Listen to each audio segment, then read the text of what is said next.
Philly 2-0 in 7 games this season. The goals against average over 3.5, and the save percentage just under 90%. And there is Scott LeGrand, who registered his first shutout of the season last night. You see that record. The goals against now under 3. And Scott, the first shutout for him since October 20th against Atlanta last season. He got the shutout. Not only that, it was the first home win for the Solar Bears. LeGrand being congratulated. That was October 20th, 1995. There is Scotty again. He turned aside 31 shots last night in the 7-0 Orlando victory. LeGrand 6-1-1 in his last 8 games. He has been terrific. We drop the puck. Our officials this evening: Chris Rooney's the referee, the linesman Stephen Frazier, and Rob Hearn. Back behind Scott LeGrand, he plays the puck to Bob Joyce. Joyce on a line with Mark Beaufait and Dave Barr, Buchanan and Neaton. Jeff Buchanan and Pat Neaton, the defense for Orlando. Barr gets the puck up to Bob Joyce. Pat Neaton with the rush. 2-on-1 Orlando. Neaton to Beaufait. Saved by Mazzoli. Got the tough save out early, Mike Greenlight. Good save by Mazzoli. Joyce in the slot. Turned aside by Mazzoli. And lifted all the way down the ice by Fort Wayne. It will be icing on the touch. Pat Neaton touches up, and Pat Mazzoli tested early by the Orlando Solar Bears. Well, Mazzoli has only 7 games to his experience in IHL hockey. Orlando can look at the stats just as well as anyone else, and they know that if they can get to this kid early, hey, they might be able to do something about it. Here, a nice 2-on-1. Neaton just sets up on the other side. Looked like Beaufait. A great shot, a good save, and then right back again. A nice feed across, and a great save again by Mazzoli. So he looks sharp right off the bat, and looks like he's going to have to be, because Orlando already with an odd man rush and a good hard shot from the slot, looks like they're just going to keep going hard. You see a couple of games for Pat Mazzoli. He came in relief of Mike Torchia in both of those games. No decisions so far in the 2 games. No, Torchia's played 10 games in a row, started 10 games in a row rather, and this is the first start for Mazzoli in a little while. Andy Bizzo and Clayton Norris. Bizzo, who had 590 penalty minutes last year. He is one of the toughest. He's going up with Chucky Norris right now. Well, he loses a little bit of reach, but he definitely has intensity. Both these guys have a lot of intensity, and Bizzo is a bit of a spark plug. He really made a name for himself last year because of the amount of penalty minutes he had.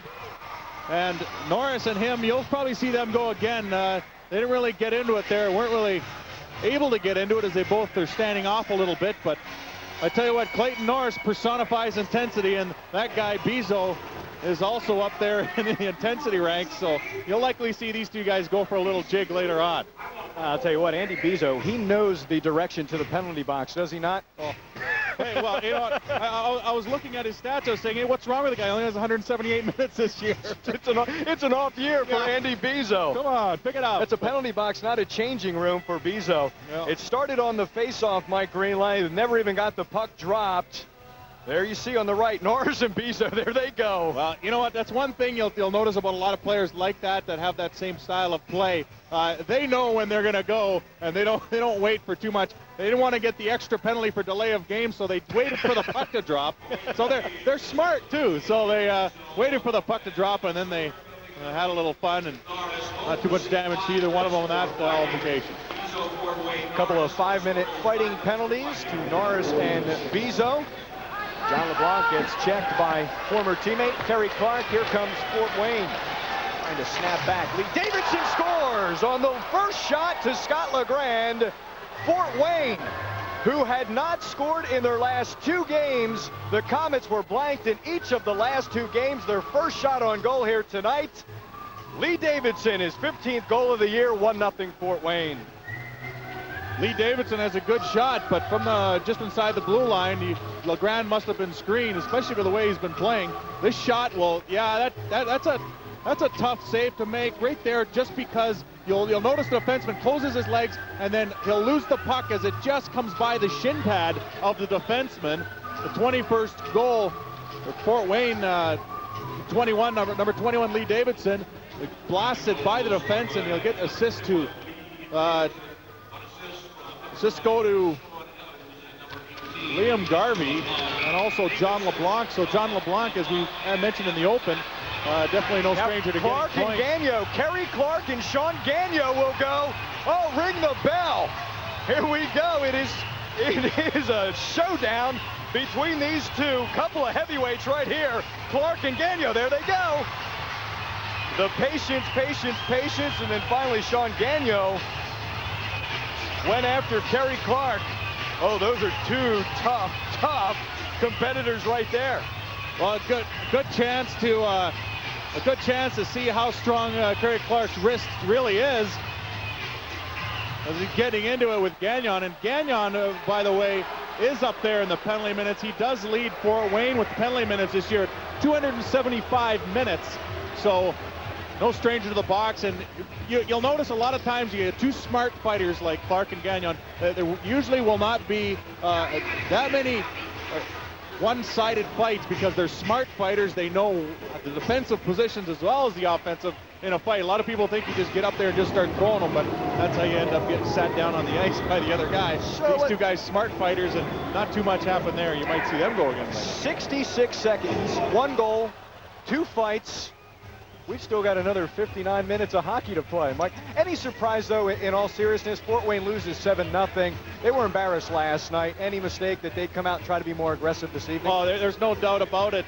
These guys are trying to save a little face right off the bat here, try and turn this game right around. 18:54 remaining in the first period. And as you mentioned, a goal, 2 fights, and, a possibility for more. Fort Wayne's that kind of team. They play an aggressive style. They always have, and I presume that they always will. It's a style of team that comes from Fort Wayne. They have their community behind them, and they came here. They didn't want to get embarrassed last night. It turned around in a bit of a rout, but they want to turn things around for themselves again here tonight, and looks like they're going to take the aggressive posture right off the bat. You look at John Torchetti. He is a new coach for Fort Wayne. He comes from San Antonio, where he was an assistant for Jeff Brubaker with the Dragons. Torchetti's first season at the helm here at Fort Wayne. He has had head coaching experience with the Central League San Antonio team, 2 years there. And of course, there's Kurt Fraser, who will be representing the Eastern Conference on the All-Star team for the 2nd year. Impressive IHL record. Kerry Clark is in with Clayton Norris. Sean Gagnon, by the way, received a 10-minute misconduct to go with that fighting penalty. Kerry just the 5 minutes for fighting. Still 5 skaters aside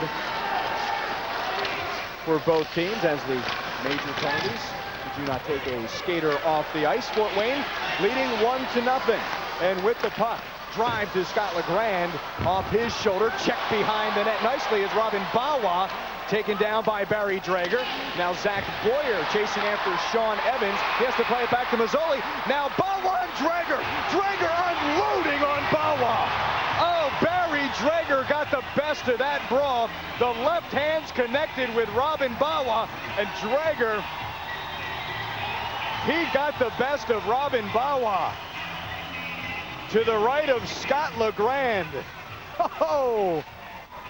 Definitely got the jump on him there, as behind the net he laid a really big hit on Robin Bawa. Bawa went down, and as he was getting back up, Drager gave him another shot against the boards. And then once he got up again, they both went at it. And looks like there'll be some arguments there, but definitely a good bout there. That's the first one where we've actually seen any punches thrown. The other two were more dancing than fighting, but that's 3 fights already, and I don't know what, a minute and a half? Minute and a half. So it's better than the Olympic trials. There is Robin Bawa in the penalty box. He gets 5 minutes for fighting, as does Barry Drager. So we've had 3 fights. Each team's 3 tough guys have squared off. I just want to know, I want to see the judges scoring on some of these. This is only the first round, period. Face off to the right of Pat Mazzoli. Carter Felsner and Boyer on with Neaton and Buchanan. Fort Wayne has lost its last 3 games, and you see those numbers. They've been outscored 19-2 in those last 3 games. Shut out in the last 2. Lee Davidson's goal broke that schneid for Fort Wayne. Boyer with a shot back behind Mazzoli. He plays up to Paul Willett. Willett with Paul Broten and Craig Duncanson, the line for Fort Wayne. Back behind the net, Kevin McDonald tries to check Sean Carter. Plays up to Broten. Broten, cross-ice pass to Willett. Willett on the left wing, falls, but gets back to Broten. Broten tries to center, intercepted. Brian Felsner with the puck. He gives to Sean Carter. Jeff Buchanan on the right side, 2-on-2. Buchanan towards the net. Mazzoli gloves, then Carter gets dumped into the Orlando net, and he will battle in front of the net.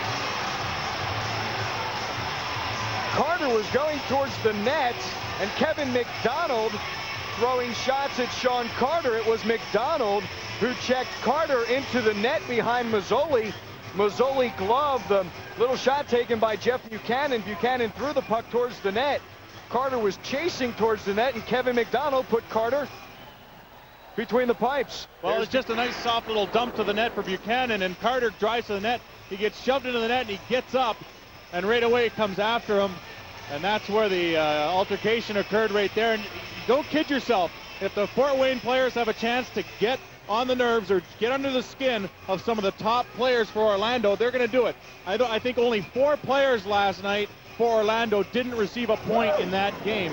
Whereas tonight, I think Fort Wayne definitely wants to set the tone and make it known that if you're going to come anywhere near the net, you're going to have to pay the price. And right there, Carter paying a bit of the price, but how much to remodel? Paying the price. How much to remodel a penalty box and make it larger? Well, because it's getting tight in there. Make it longer and deeper, and make 2 rows back there. Need another bench behind it. Actually, you know what's going to happen pretty soon is we're going to have Kurt Freezer come across the ice over here to coach the team. That's right. All his players are going to be on this side. Sean Carter will get 2 minutes, but Orlando will get a power play because McDonald will pick up 2 minors. So Orlando will get a 2-minute power play because McDonald gets 2 penalties. You see Carter gets roughing, but McDonald gets 4 minutes for roughing. So Orlando gets a power play. A power play, Mike, that has really not been on target of late, but I don't know if you want to be giving Orlando an extra man possibility. Fort Wayne struck first. I'm not sure you want to be giving Orlando an opportunity to get back into this game. Fort Wayne pressing the issue, but now Orlando with a chance to strike with the man advantage. Well, if you look at Fort Wayne's road stats only, they have the best road power play, but they have the worst road penalty kill. So their obviously advantage is to stay on the power play if they can on the road and stay away from that penalty kill, which they're on right now. Those are the new Dodge power play numbers for the Orlando Solar Bears, and Fort Wayne killing the penalties. Ferner loses the puck, 2-on-0 for Fort Wayne, comes in, saved by LeBlanc, loose out in front, Scott LeBlanc with the shorthanded save. Beaufet on the right side, comes in, shot, save, Mazzoli loose in front, turned by Joyce, puck is still loose in the crease, finally Mazzoli falls on the puck, just end-to-end action on this power play for Orlando. A shorthanded break for Fort Wayne, and then Orlando came right down the other way. Well, one good play at one end and another good play at another. The 2-on-0 break. Ferner gets dumped, and picking up the puck, looks like Dupuis passes it over, makes a good shot there by Craig Duncanson. And a great save by LeGrand down the other end, right off the same play. A good shot by Beaufet, but it looked like on the play, Joyce wasn't able to get a handle on it and jam it in as they freeze it in the crease. But end-to-end action fights is turning out to be. It looks like a pretty good game. It really is. 1-0 Fort Wayne in the early going. Solar Bears on the power play. Time on the power play in the upper left-hand corner of your screen. Out in front on the weird ricochet, and then finally batted out of the zone. That's one thing they talk about home ice advantage, is knowing the bounces in the rink. And you'll notice that down in that end, Orlando's goaltenders will be less reluctant to come out in a situation like that because they know that that bounce is very evident right down there. QB McDonough could not straddle the blue line. He is offsides, and the puck will come out of the Orlando zone. There's a look at the newest Orlando Solar Bear. Bill Armstrong on loan from Grand Rapids. Bill Armstrong joining Orlando. Remember, he played in Detroit last year. He's excited about joining the Solar Bears. Oh, absolutely. I mean, this is a situation I think that any player, given the opportunity, would just be ecstatic, which I am. When I got the call, I was, like I say, just ecstatic. First place team, you know, you just want to come in. You don't want to try and do too much. I mean, obviously they got a great bunch of guys here. You just want to fit in, and I just want to do, you know, what the coaching staff wants me to do, you know, to fit in here and hopefully take this team on to bigger and better things. Armstrong is on the ice with Barr and Beaufait, Buchanan and Neaton. That is the 5 out there on this power play for Orlando. It has another 30 seconds. Pat Neaton, top of the slot. Puck is deflected. Then he gets a shot from Paul Broten in the back of the back. And it's taken out of the zone and lifted all the way down the ice by Broten. What an acquisition Armstrong was. I tell you, if Don Waddell's in the building, he's the guy wearing the mask and carrying the gun because he stole him from Grand Rapids. I think he's a great all-around player, and he definitely will do nothing but help this Orlando team. Forechecking is Armstrong in the right wing corner. Sends it back to Jeff Buchanan. 5 on the power play. In on Mazzoli, deflected by Beaufait. It's out in front. Finally lifted away by Grant Richardson. And the power play is over. Fort Wayne kills the Orlando power play. Solar Bears come up empty on their first opportunity tonight. Cross-ice pass is taken by Brian Felsner with Boyer and Beaufait. Tries to find Beaufait. Pass is just a little too strong. Now Boyer behind the net. Can't get it to Felsner. It's intercepted by Oleg Mikulchik. The Russian out of Minsk in Russia. Fort Wayne sends it in and completes a line change. Richards goes back, plays the puck, comes up the near boards, now loses it. Lee Davidson leaves it back. He's got the goal tonight. Shot out in front, Todd Harkins. Now to LeBlanc with a shot, saved by LeGrand. Turnaround, and Davidson could not get his stick on the puck. Sean Evans keeps in for Fort Wayne. Hubie McDonough with the steal. Hubie leaves for Zach Boyer. Boyer on the right wing side. He's checked there by Guy Dupuis. And sent back over the stick of Ton Richards, and that will head back over the goal line. Richards will go back to play. No icing. It wasn't Fort Wayne that sent the puck back there. It was Orlando on the misfire. Hubie McDonough poked away by Paul Broten. Loses the puck. Fort Wayne has it. Liam Garvey has it for Fort Wayne. Tried to center. Intercepted. Knocked into the left wing boards. Darren Weatherall is back there. Hubie McDonough plays to Bill Armstrong along the far boards. To McDonough along with Barr. Hubie comes on the right side with Barr and Armstrong. Leads for Armstrong. Centers out in front. It's deflected. Pat Neaton is there for Orlando. Cross ice. Mark Ferner will play deeper into the zone. Hubie McDonough goes back along with Armstrong. Paul Willett is there. So is Mikulchik. Left wing corner. Barr is battling. Loose puck. Chopped at it by Duncanson. Still in the corner. McDonough is there with Willett. Duncanson makes the third. He'll be checked by Bill Armstrong. Played, cleared by Paul Willett. Willett gets it out of the zone off the back of Paul Broten. Dave Barr has the puck for Orlando. Long shot that is deflected by Broten and goes into the right wing corner, picked up by Liam Garvey. Garvey for Fort Wayne. Misfired on the pass. Just on the ice is Bob Joyce. He intercepts. Mikulchik back for Fort Wayne. His pass misfires, and Pat Neaton will play in his own defensive zone. Forechecking is Brian Farrell. Here comes Orlando. Mark Beaufait leads for Zach Boyer. Boyer will be checked. Behind the boards, Todd Harkins delivers the check. Back to the point. Weatherall keeps in. Back behind the net. Zach Boyer. Boyer and Harkins. Now Beaufait leaves for Bob Joyce. Joyce gets checked by Richardson. Joyce taken down by Richardson. Puck is loose. Picked up by Orlando. Zach Boyer. Boyer's shot is knocked down. Here comes John LeBlanc for Fort Wayne. LeBlanc with a long shot save, and now Joyce and Richardson square off a little bit. 13 minutes remaining in our first period. Fort Wayne 1 and Orlando 0 from the Orlando Arena. Orlando Solar Bears here in the first period as we take a look at our Florida Hospital lines to watch this evening. We begin with the Orlando Solar Bears, and you see that line that started the game. Joyce on the left wing, Beaufait in the center, Dave Barr on the right, and still that kid line is together. Felsner, Carter, and Boyer. And Joe Frederick, who is a scratch tonight, so Clayton Norris will get the right wing side. And the Fort Wayne Komets, their lines, they still have some goal scorers, and none bigger than the former Orlando Solar Bear, John LeBlanc, who's on the left wing with Todd Harkins and Robin Bawa. But also be careful for Orlando. Watch out for Duncanson, Willett, and Broten. They can also put the puck in the net for the Komets.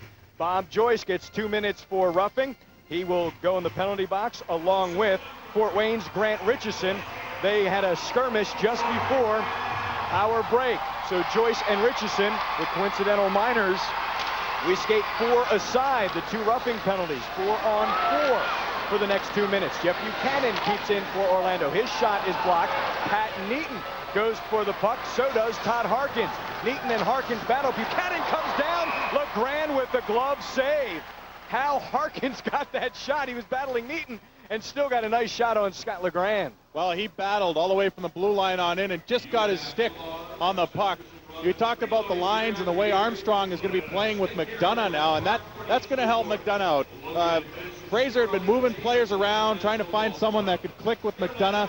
He had 2 assists last night, and Armstrong was on that line with him, so I think he finally found someone to be up there and play consistently with McDonough, someone that will probably click very well with him. And we'll just have to wait and see, but it looks pretty good for the both of them. Armstrong is out there with McDonough, Neaton, and Buchanan for Orlando, but Fort Wayne controls in its zone. Again, 4 skaters aside.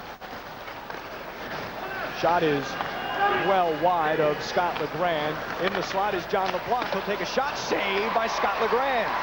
Pat Neaton picks up the loose puck, and he wheels into center ice for Orlando. Pat Neaton loses the puck, picked up by LeBlanc.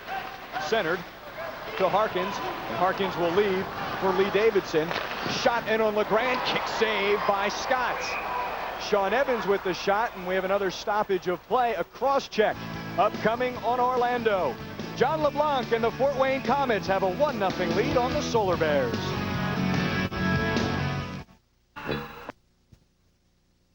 Homestand here at the Orlando Arena. 3 terrific games next week, and you can get your seats to see the Vipers on Wednesday night. San Antonio Dragons back-to-back games next Friday and Saturday night. All those games start at 7 o'clock. Stop by the arena box office or call Ticketmaster at 407-839-3900. Solar Bears with 3 games next week. The Vipers and the Dragons are in this week. A penalty on Pat Neaton. He got 2 minutes for cross-checking, and Fort Wayne will have a 4-on-3 advantage for the next 45 seconds. Keep in mind that the Fort Wayne Komets have the best road power play in the league, so they seem to put it in the net when they're on the road, so the Orlando Solar Bears have a bit of work cut out for them. No team is better at killing penalties this season than Orlando, but they're up to the challenge. 4-on-3. John LeBlanc to Sean Evans. Evans with a shot knocked down by Jeff Buchanan. Orlando can't clear. LeBlanc keeps in. Evans on the far side, up top to LeBlanc. Willett's on the left, Evans on the right. Down to the left of the goal is Davidson. Now LeBlanc to Willett, misfired, picked up by Todd Richards. Kept in by LeBlanc. No, it isn't. Here comes Hubie McDonough. He's got a short-handed breakaway. Hubie comes in on Mazzoli's, hit the crossbar. Hubie McDonough had Mazzoli beat, but he hit the crossbar. What a short-handed opportunity for Orlando. McDonough just had the puck get a little too far in front of him, and by the time he gathered it in, he didn't have that much of an angle left to put it upstairs, but he almost did it anyways. Mazzoli fortunate on that one, and that's why they call those pipes the goalie's best friend. Absolutely. McCoolchick has the puck for Fort Wayne, leaves for Todd Harkins. He's checked by Jeff Buchanan. Drager and McCoolchick meet behind the net. Now Broten is taken down by Buchanan, and Drager can't clear. Kept in by Liam Garvey. Now 5-on-4 on the ice. Drager gets out to Zach Boyer, and Boyer will send it farther down the ice. 10 seconds left on the Fort Wayne power play. Could not score on the 4-on-3. Time running out on the 5-on-4 for Fort Wayne. Garvey sends deep into the right wing boards. Paul Broten chases, can't get to it. Cleared by Darren Wetherill. And the power play is over for Fort Wayne, so the Solar Bears kill off the 4-on-3 and the 5-on-4. 1-0 Fort Wayne in the first period. Lee Davidson scored in the first 63 seconds. Long shot taken by Paul Willett, knocked down by Darren Wetherill. Cross-ice pass to Dave Bawa. Bawa on the right wing side. Mark Beaufait picks up Beaufait. Cross to Armstrong, centers out in front. Mazzoli is there. We have a penalty upcoming. Another cross-check, and the Solar Bears will go on a power play. There is Kevin McDonald, who has a roughing penalty already this evening. At one point, you saw all the 3 highest penalty takers on the Fort Wayne team all sitting in the box, and it was pretty close to that in the Orlando box as well. So everyone out there right off the bat And a replay on what happened here. It's a cross-check, so keep your eyes open here for a cross-check. And Richardson appears to be the one. That can't be the call because Richardson's not the one, I don't think, going to. Yeah, it is Richardson that went to the box. So I don't know if it was that much of a cross-check. It was a good shove, but not so sure whether that was a cross-check or not. Orlando will get the power play. 2 minutes for cross-checking. It comes at 10:30 here in the first period. Solar Bears have the 5-on-4 advantage. Down 1-0. Mark Beaufait wins the faceoff, but it was sent back to Todd Richard past him. Moose will go back into his own zone, back behind Scott LeGrand, and set back up. Richards is on with Mark Ferner up front for Orlando. It is Beaufait, Armstrong, and Barr. Puck goes into the Orlando zone, but is taken back out. Now Fort Wayne's Paul Broten can't get the puck. Orlando will have to set up once again. A little bit of a change as Broten and Davidson go off. Coming on, Paul Willett and Craig Duncanson. Set deep behind the zone, behind Mazzoli. Beaufait is there, sends for near side to Dave Barr. Now to Bill Armstrong. Armstrong holds for Orlando. Tries to center out in front. He can't. Mazzoli covers up. And Armstrong takes a tumble behind the net. One thing Fort Wayne is very good at is collapsing around their own goal and clearing that puck out. And right there, Orlando just couldn't penetrate the box and get a good shot on goal. Armstrong tried to work it in, but he waited just a little too long. And he ended up losing the puck off his stick and then getting dumped. Another look at Armstrong. Well, you follow the play. He's caught from behind, and then he loses the puck. But a smart play. They gave him room around the top of the circle, so he took it. He came across the top of that circle and drove down towards the net, but he took a little too much time, and that gave the Fort Wayne Komets a chance to catch up with him. I think Armstrong was probably looking for someone to feed in front of that net. Down behind the net of Scott LeGrand, Orlando, third in the league in power play, but you saw those numbers. Just 5 power play goals in their last 47 chances by Orlando. Zach Boyer on with Felsner and Carter on this power play. Pat Neaton takes a shot towards the net, deflected. Sean Carter is there, side of the net. Boyer out in front, back behind the net. Felsner can't play cleanly. Misfires to Paul Willett, does the pass. Buchanan keeps in for Orlando. 40 seconds left on the power play for the Solar Bears. Pat Neaton, left point to Boyer. Now Orlando will cycle. Centered out in front to Buchanan, just misfired, and Mazzoli covers the loose puck. Buchanan had streaked towards the net.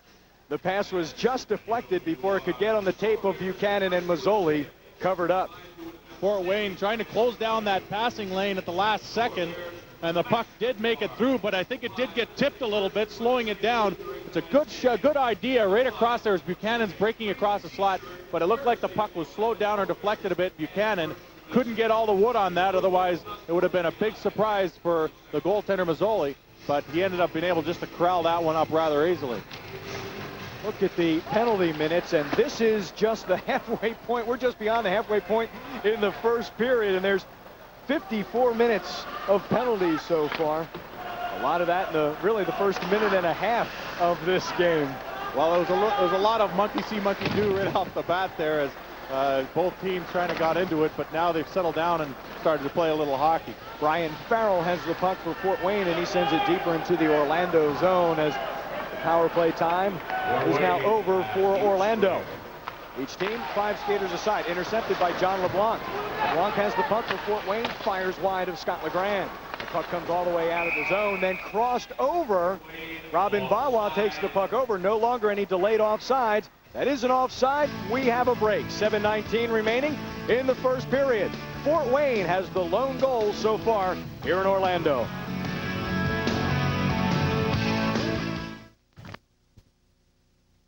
Magazine takes place at the Marriott Downtown Spectators Sports Bar beginning at 7 o'clock this Monday. An autograph session with the guest Jeff Buchanan from 6 to 7.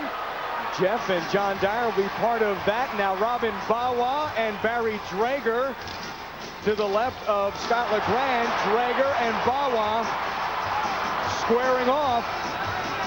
Bawa has lost the jersey, and he wants a piece of Drager. Here he comes.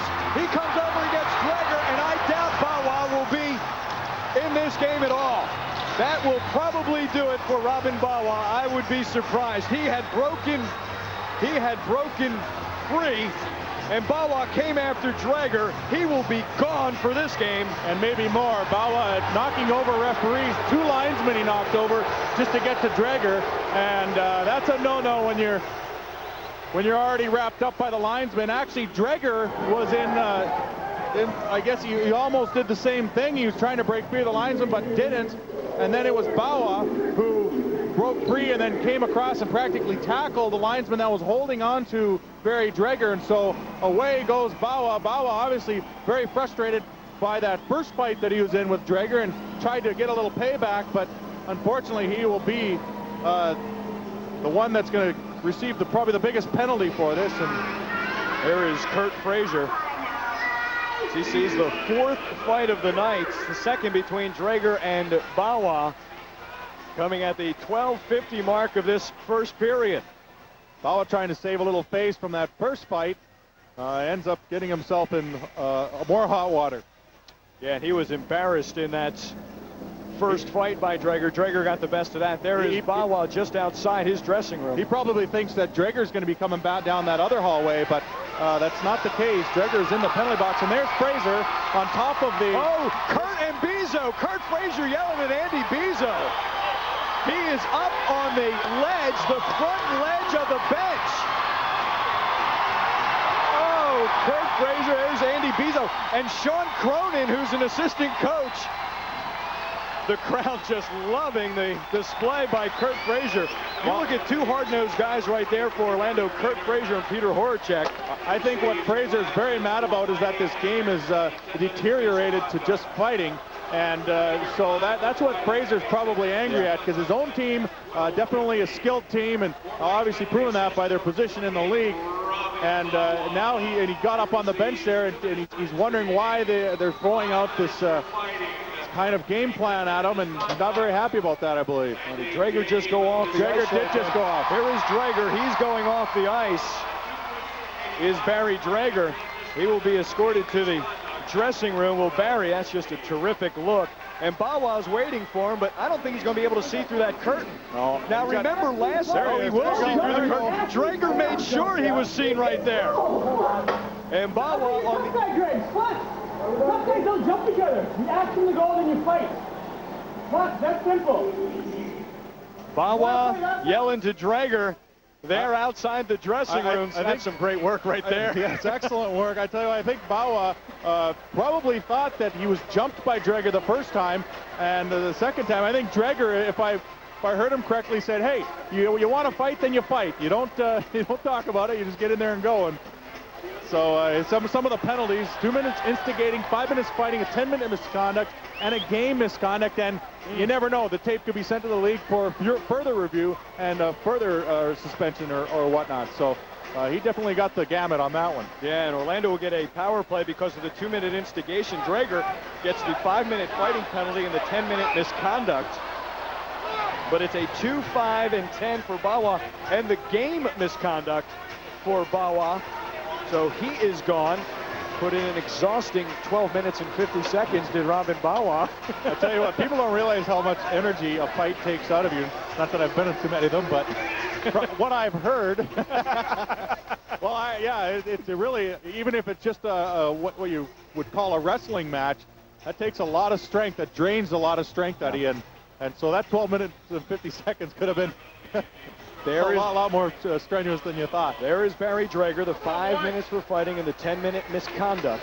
But Orlando's on a power play now because the 2-minute instigation penalty that was given to Robin Bawa. Solar Bears down 1-0 with 7 minutes to play in the first period. Orlando's power play has not been crisp in the last 11 games, just 5 power play goals, under 10%. This would be an excellent opportunity to start getting some of the power back on that power play for Orlando. Back behind Scott LeGrand is Mark Ferner. Ferner will set up. Ferner across the blue line, up to Mark Beaufait. Beaufait, and it's a 2-line offside pass. on Orlando. There is Marc Beaufait, the team leader in points. 55 points for Beaufait. He had a career high in points last season.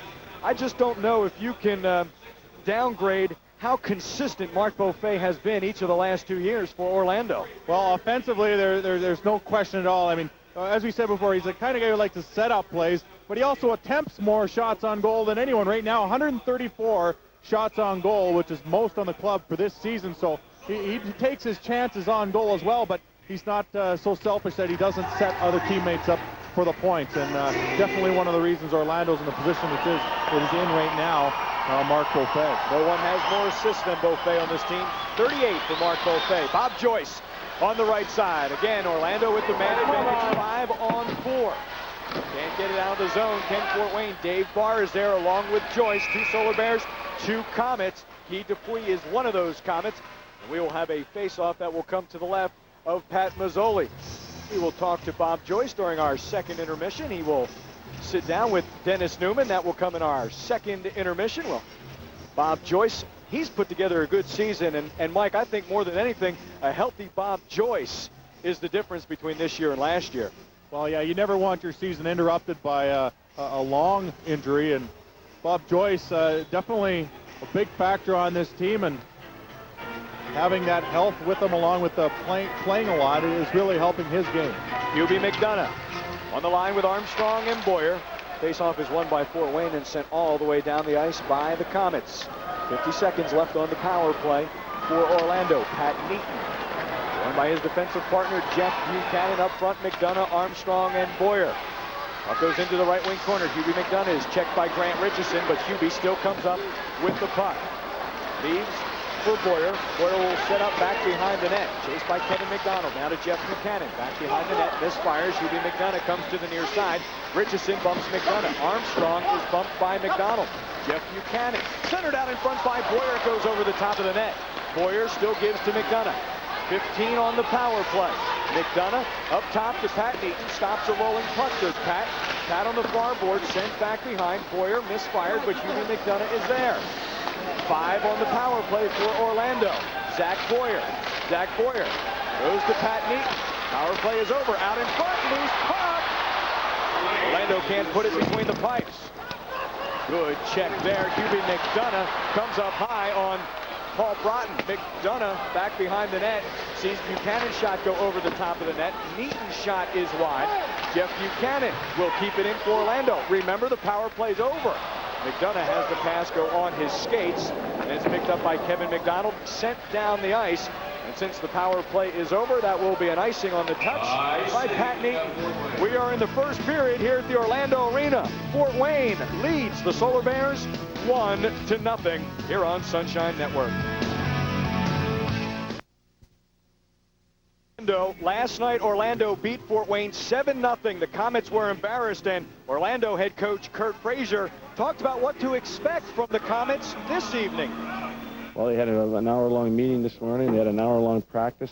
I mean, they're pretty down. You know, they're a desperate hockey team now. They've got Davidson back tonight. I'm sure that Bezo will be back in the lineup, so they'll make some changes, and you're doing one of two things. They'll either play the very best game they've played all year, or they're going to come out and play hard for the first period and then fall away again. So we're going to be prepared for them to come out and play the best game of the year. We're going to have to play our best game of the year, and it'll be a good one tonight. Brian Felsner leaves for Sean Carter. Kerry Clark is on that line.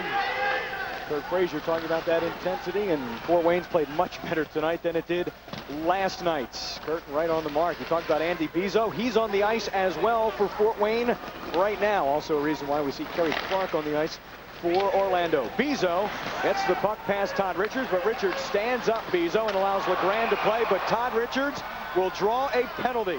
And now Bezo and Richards in front of the net. Bezo staring down Todd Richards, but Todd had taken down Andy Bezo, and he will draw a 2-minute penalty. He'll get 2 minutes for holding. One of the reasons he draws that penalty is because he just doesn't stop his legs from moving. You keep grinding and grinding and grinding, someone's got to haul you down in order to stop you. See Bezo just work and work and work.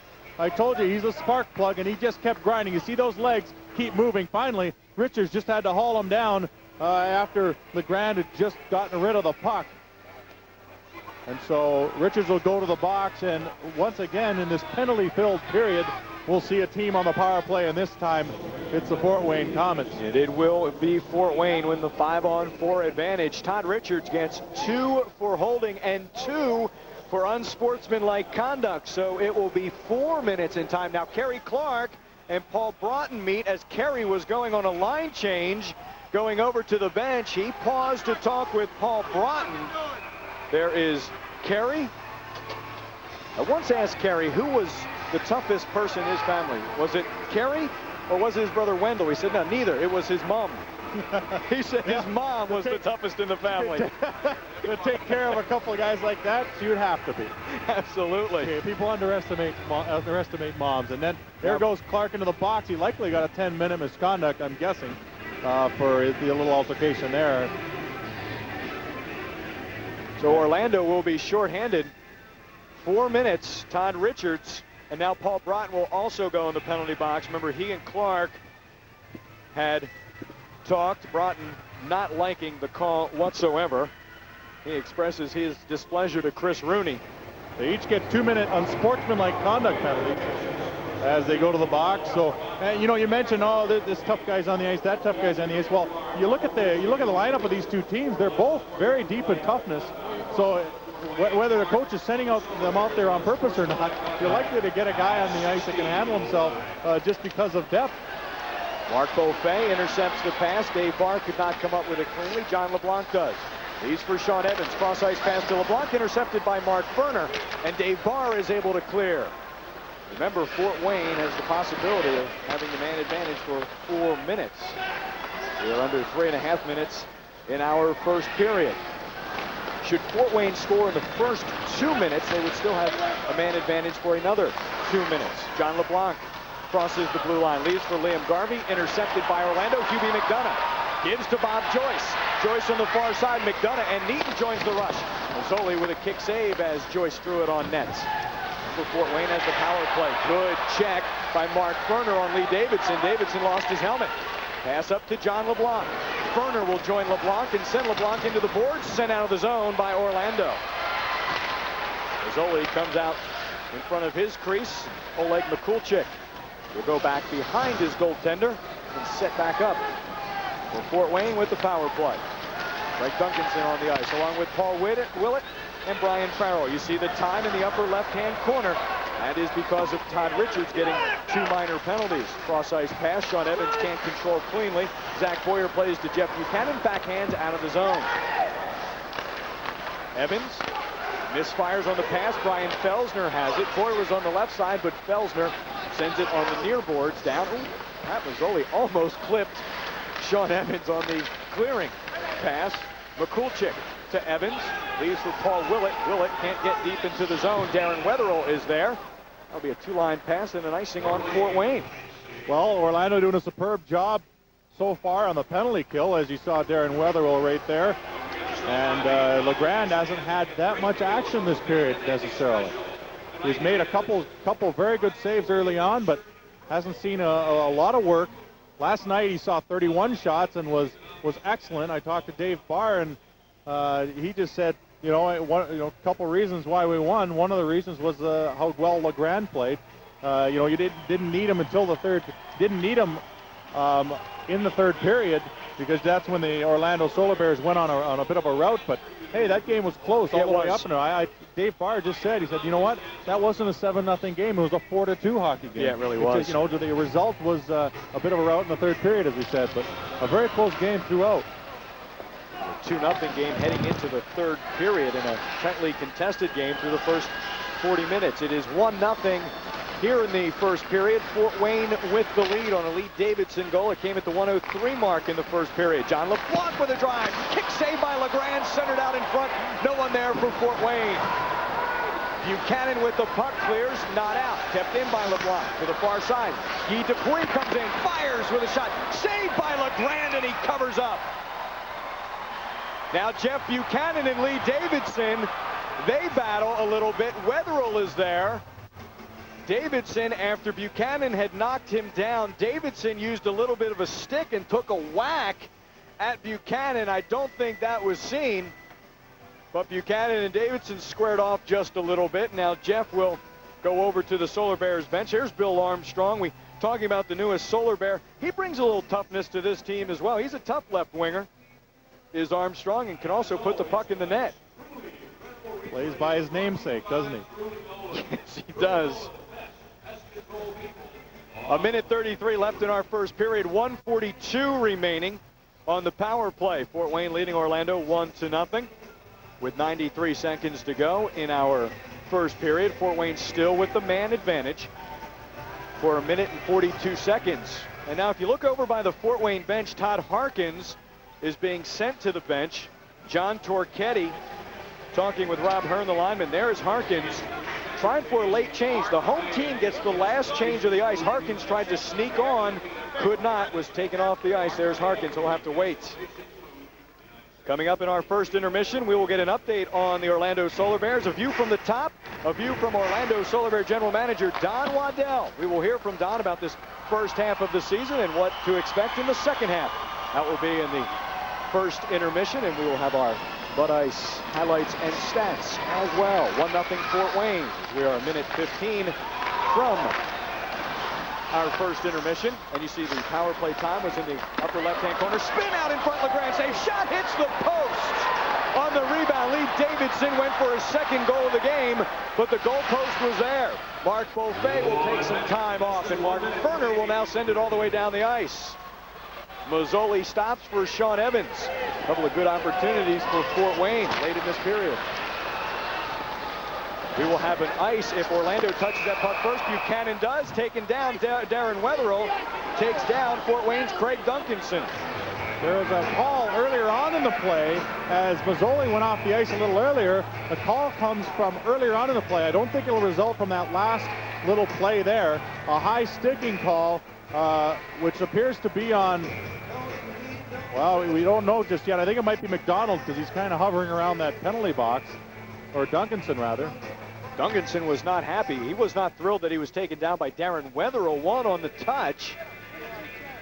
They might have gone for a change, and so they'll have to drag whoever the culprit is from the bench, as Duncanson argues it, but right on the mark. Look right. who jumped off the bench, but Kevin McDonald. He's the captain. He might just be coming to argue as well, or he might be the one that gets the call. Regardless,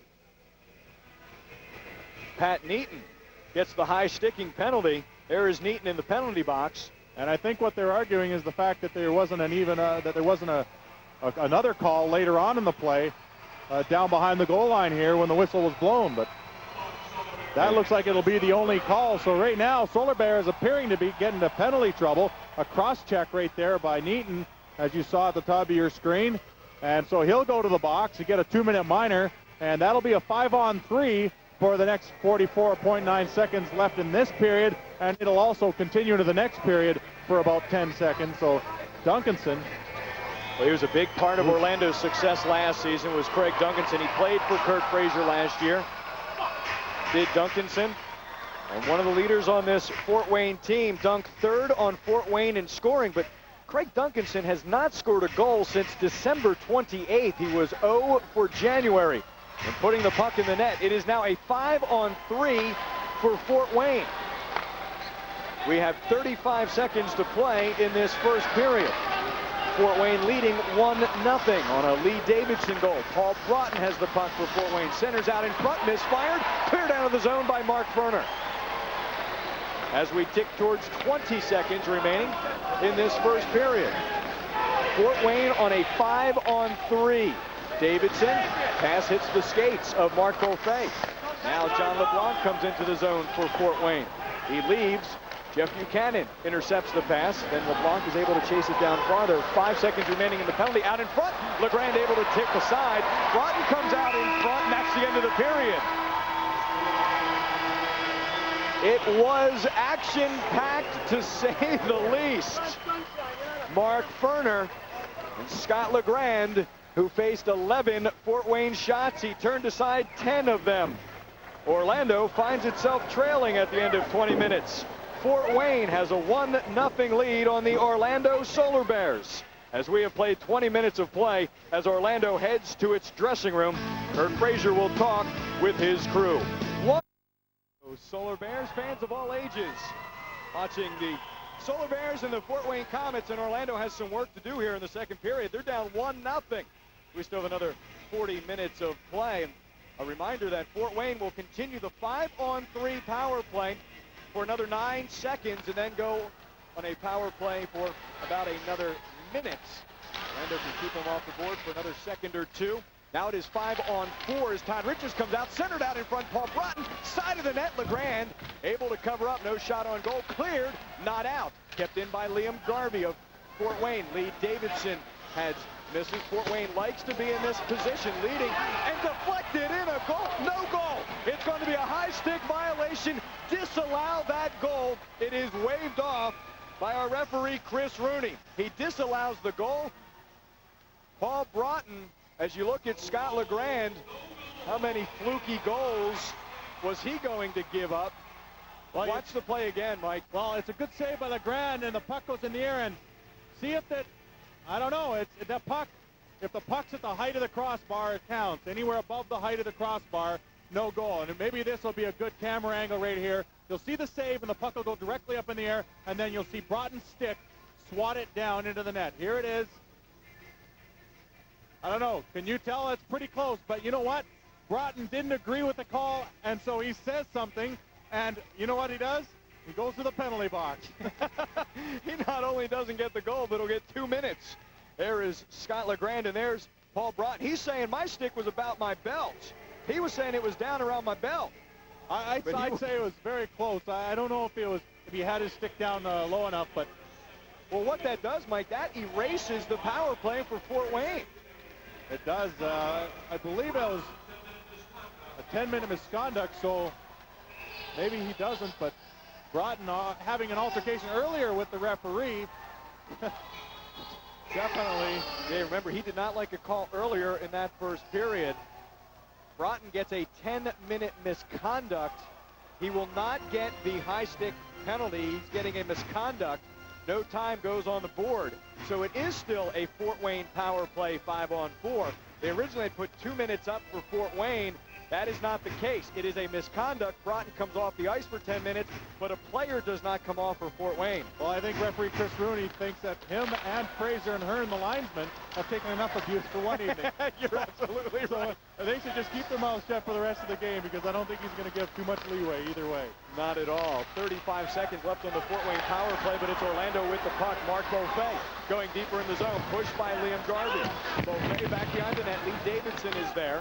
And now Garvey with the puck, plays up to Sean Evans. Evans will compose himself in his own zone and now cross center ice. 20 seconds left on the power play for Fort Wayne. Davidson comes in, shot wide of Scott LeGrand. Back to the point, kept in by Garvey. Backhanded towards the net. LeGrand has the puck, sweeps it behind him. The left wing boards, back behind the net. Lee Davidson has the puck. 2 on the power play. Evans, power play is over. Both teams at full strength. Pat Neaton comes out. Puck to the left point. Liam Garvey keeps it in, but right to Hubie McDonough. McDonough with a drive, saved by Mazzoli. Played away by Garvey. Garvey plays to Lee Davidson. Davidson at center ice for Fort Wayne. Shovels into his own, taken down by Bill Armstrong.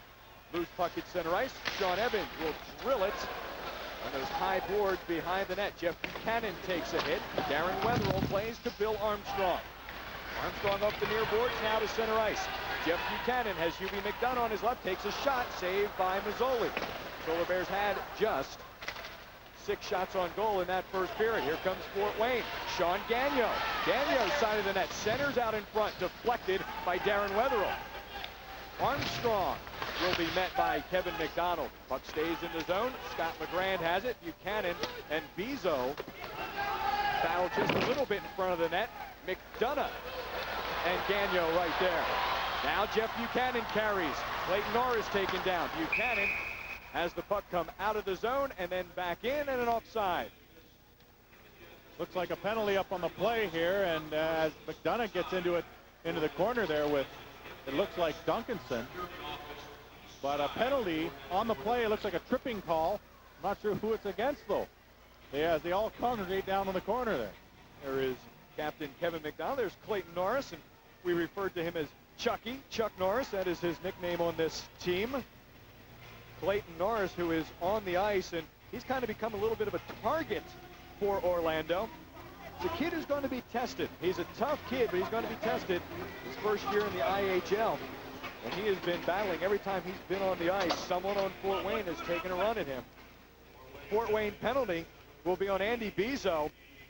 He gets 2 minutes for tripping at the 2:24 mark. He joins Paul Broten, who's on there on the 10-minute misconduct. So Orlando gets the power play. I don't know if that's good or bad news, Mike, because 2 times on the power play, the Solar Bears have not gotten a shot on goal. Yeah, but they're not giving up chances defensively, so it's always better to wear the other team down on the power play. I'm sure they'll get it together pretty soon here. Orlando was 1 for 6 last night, 0 for 3 tonight. Todd Richards heads back to his own zone. A power play for Orlando. Richards back behind his net. Richards and Ferner are the defense. Carter, Felsner, Boyer up front for Orlando. Puck behind Mazzoli. Zach Boyer's there, but he does not have a stick. Craig Duncanson took the stick from Boyer. Back behind the net, Carter can't play. Richards will keep in as he battles with Paul Willett. Side of the net is Felsner looking for Boyer. Felsner comes out in front, loses the puck. Comes back to Mark Ferner at the left point. Ferner holds. Now gives to Boyer. Boyer by the left wing circle. Centered out in front and swept out of the zone by Paul Willett. Once again, a good job by Fort Wayne cutting down all those passing lanes, and a lot of the passes are getting intercepted, especially from the point down to the slot area for Orlando. They're going to have to either wind up and take a shot and drive guys to the net or find a different way around it. But right now, a lot of their passes getting knocked down and intercepted in front. Mark Beaufait battles for the puck with Kevin McDonald. McDonald wins that chase, but he can't get it out of the zone. Kept in by Ferner. Joyce out in front. Barr's there. Score! Dave Barr out in front. He scores, and our game is tied at 1. Well, Dave Barr shows the patience of a veteran in front of that net. He gets the pass, and he was all alone in front. And this time, the Solar Bears went down to the corner, then cross crease, and Dave Barr was left all alone at the top of the crease. He gets the puck, and then he makes a nifty little move in front to score the goal. He waits for Mazzoli to slide by, and then takes a shot from McDonald in front after the puck goes in the net. But a great job, a good feed by Beaufait. And you know what, a goaltender, the reason why he chalks his crease up like he does at the beginning of a period is so he doesn't slide around as much, but that didn't even help Mazzoli there as he slides across the net. Barr goes the other way, slides it home, and it's a tie game. His 13th goal of the season, Dave Barr. And we are tied at 1, the power play goal for Orlando. Different game now, Mike. Fort Wayne got the jump, but Orlando early in this second period ties it up. Certainly does change the outlook of the game here. You never know what Fort Wayne will do. They might try and be a little more physical now because it worked for them in the first period. See Orlando, they outscored opponents. They have scored 21 more goals than their opponents in the second period. Bob Joyce is battling in the left wing corner, along with Guy Dupuis. Back to the point, Pat Neaton keeps it in for Orlando. Back behind the net, Sean Evans. Can't get it out of the zone. Jeff Buchanan kept in. But then it goes to Lee Davidson, who has Fort Wayne's goal. Davidson scored at 1:03 of the first period, but Dave Barr has tied things up with a goal here in the second. Bill Armstrong with Beaufait centered. It's deflected off McCulchick back behind the net. Armstrong was looking for Beaufait. Fort Wayne has the puck. Todd Harkins leaves for Paul Willett. Willett 1-on-2, so he will dump the puck into the left wing corner. Chased with Todd Richards back behind the net. Todd wins that race, and here comes Richards with Orlando. Armstrong on his left. He leads for Clayton Norris, and an offside on Orlando. Tied at the second period, Clayton Norris and the Solar Bears tied with the Fort Wayne Komets at 1. 15 minutes to play in our second period.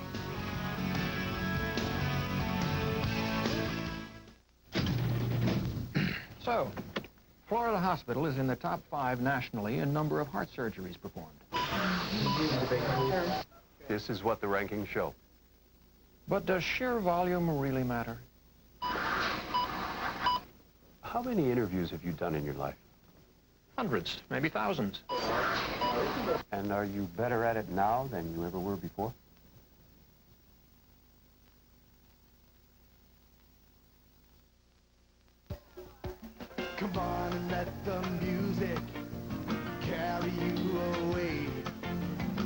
of surprise. Just open your eyes. So much to do, you can stay all day.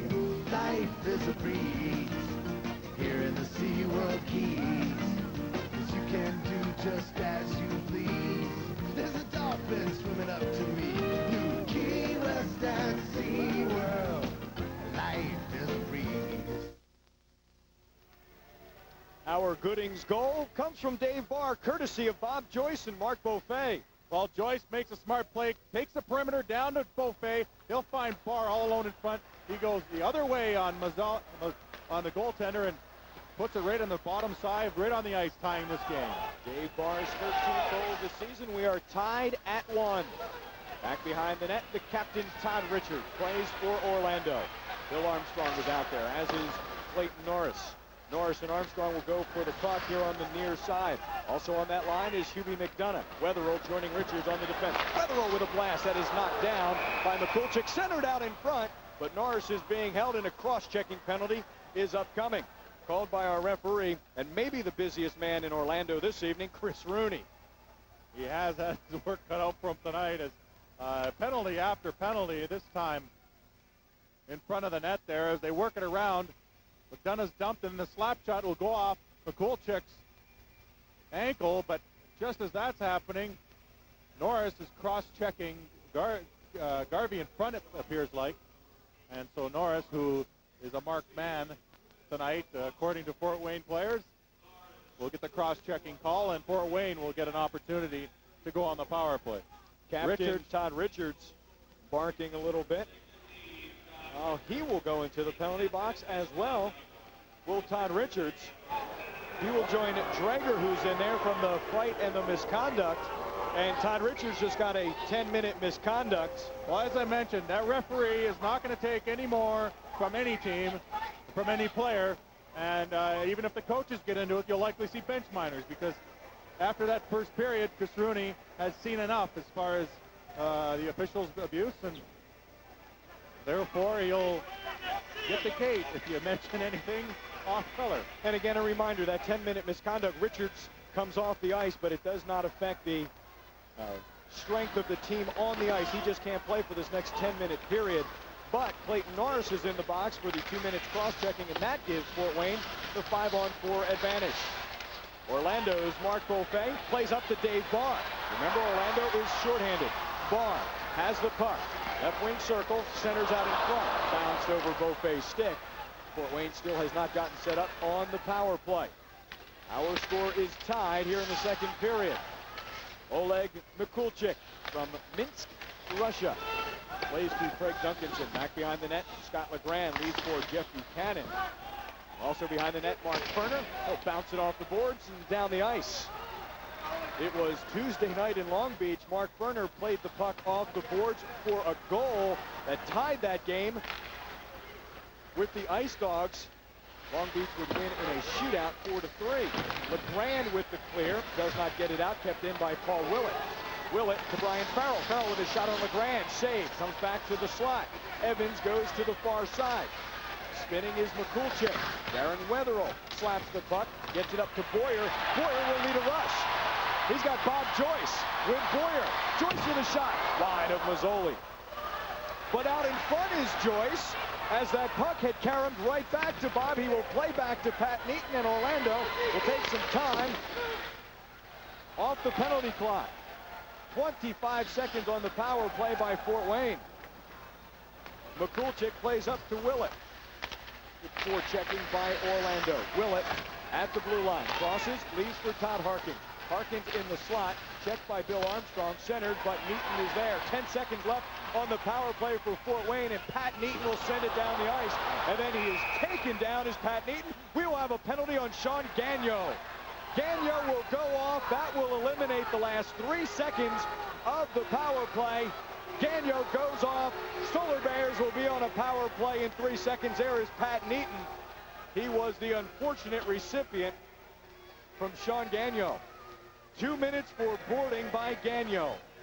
Well, he stepped into him. When his back was turned, he took the full brunt of it. Appears like right on his chin as he hit those boards pretty hard, and and continues a penalty-ridden night. Solar Bears will be on a power play when we return. 1-1 Orlando and Fort Wayne here from the Orlando Arena. Have you ever wondered why most car dealerships use this little symbol in their ads? It cleverly hides things like additional dealer profit, dealer add-ons, and gimmick interest rates. That bothers me. Come on, isn't the factory price enough without all of those hidden charges?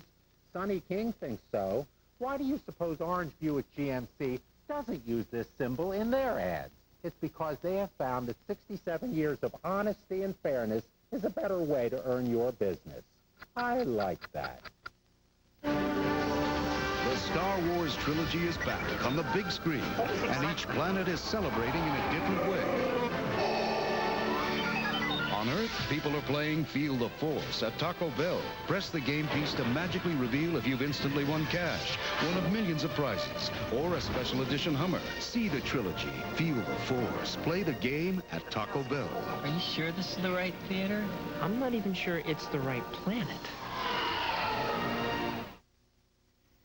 1-1 Solar Bears and Komets, and Pat Neaton will get boarded by Sean Gagnon. And it's a good hard hit, but it's right from behind, and look at Boyer right there as he takes a swat at Gagnon after the play, but the only penalty going to Gagnon. That's a dangerous, dangerous hit. And he'll get the penalty for boarding and go to the box. Orlando on the power play. The last time it had the man advantage, Dave Barr scored to tie this game at 1. 1 of 4 on the power play are the Solar Bears. Taking 5 shots on goal, deep into the zone for Orlando. And all those 5 shots came on the last power play. Dave Barr getting the goal. Orlando with the man advantage now. Carter, Felsner, Boyer, Ferner, and Buchanan. But Guy Dupuis has the puck, plays to Paul Willett in his skate, so Mark Ferner will play. Willett comes off, Davidson comes on, misfiring on the pass. Boyer will chase with Garvey, both overskate. Guy Dupuis loses the puck. Back up top to Mark Ferner. Ferner with a blast out in front. It's wide of Mazzoli. Kept in by Jeff Buchanan on the left point. Zach Boyer checked by Liam Garvey. Now the puck is in the corner. Back behind the net. Craig Duncanson will slap, send it down the ice. And Zach Boyer, who was taken into the boards, is down on the ice. He was taken by Liam Garvey into the boards. And Zach Boyer, who was a little bit of a target of Fort Wayne last night as well. Boyer, who scored a goal last night, also got a little bit of a confrontation, was taken down by Liam Garvey. There is Liam Garvey right there in the corner as Craig Brewer comes out to look at Zach Boyer. He was taken into the boards and the glass, and it looked like Boyer, the forehead, had hit that glass first as he was going for the loose puck on these near boards. Here is a look once again.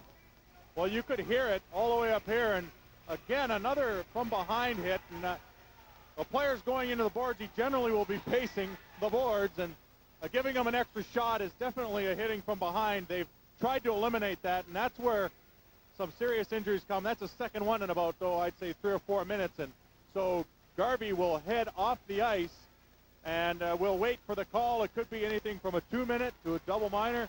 And he's gone from the game, so I don't know whether that constitutes a game misconduct or what they're going to call. But I think referee Chris Rooney's tired of the dirty stuff, and Boyer's still down on the ice, obviously shaken up there. He was rubbing his neck a little bit. And like I said, there's been too many serious injuries of that nature. A referee should be calling those immediately, as Rooney did. There goes Garvey. Oh, he's not happy whatsoever. Takes it out on his stick. John Torchetti, the head coach for Fort Wayne, he would just love to talk to anybody right now. He has been in front of that bench and wants to talk to somebody. He's got Paul Willett and his captain, Kevin McDonald, there. A 5-minute major penalty upcoming to Garvey and a game misconduct. There is Boyer, who I hope he knows it's Saturday and that this is Orlando, Florida, because he was just rung up there. 5-minute major penalty for boarding on Garvey. Now, the ramification of that. Unlike a power play, you have it for 2 minutes. If you score, the time comes off, the power play's over. In a major, you can score as many power plays as you can in that 5-minute span. A goal does not take that 5 minutes off the clock. Add to that, the Solar Bears will have a 2-man advantage for 56 seconds. Remember, Sean Gagnon is still in the box for boarding Pat Neaton just 1 minute 4 seconds ago. Now, these are one of those turning points in the game, are they not, Mike? The 5-on-3 or this potential power play for 5 minutes. Well, I think since that goal has been scored by Dave Barr, the momentum has shifted a little bit. And so back to the rough stuff Fort Wayne has done. And it's going to hurt them as they find themselves in the penalty box, and Orlando with quite a bit of time on their power play. And they seem to have stopped the bleeding a bit on that power play by scoring on their last one. Let me ask you a question. Solar Bears get the 5-on-3 for 56 seconds. If you're Orlando, what do you do? And then tell me, Fort Wayne with just 3 guys, what do you do defensively? Well, Fort Wayne has been doing a pretty good job killing penalties, but a 5-on-3 is a 5-on-3. You got to hope that defensively you're able to knock down a couple passes. But right now, Orlando with a definite advantage. They got to make good on this 56-second power play. So and then they'll have that 5 minutes as well. 2-man advantage for Orlando. Puck goes behind Mazzoli. QB McDonough forechecking. Puck comes out to Buchanan. He keeps in the zone, swept out by Craig Duncanson. 35 seconds on the 2-man advantage for Orlando. They have a 5-on-3. Mark Ferner across. He'll try to set up. Gives to Jeff Buchanan. Then Hubie McDonough, another stoppage of play. Linesman Rob Hearn will say that Ferner took the puck across the blue line, then back in. That's offside.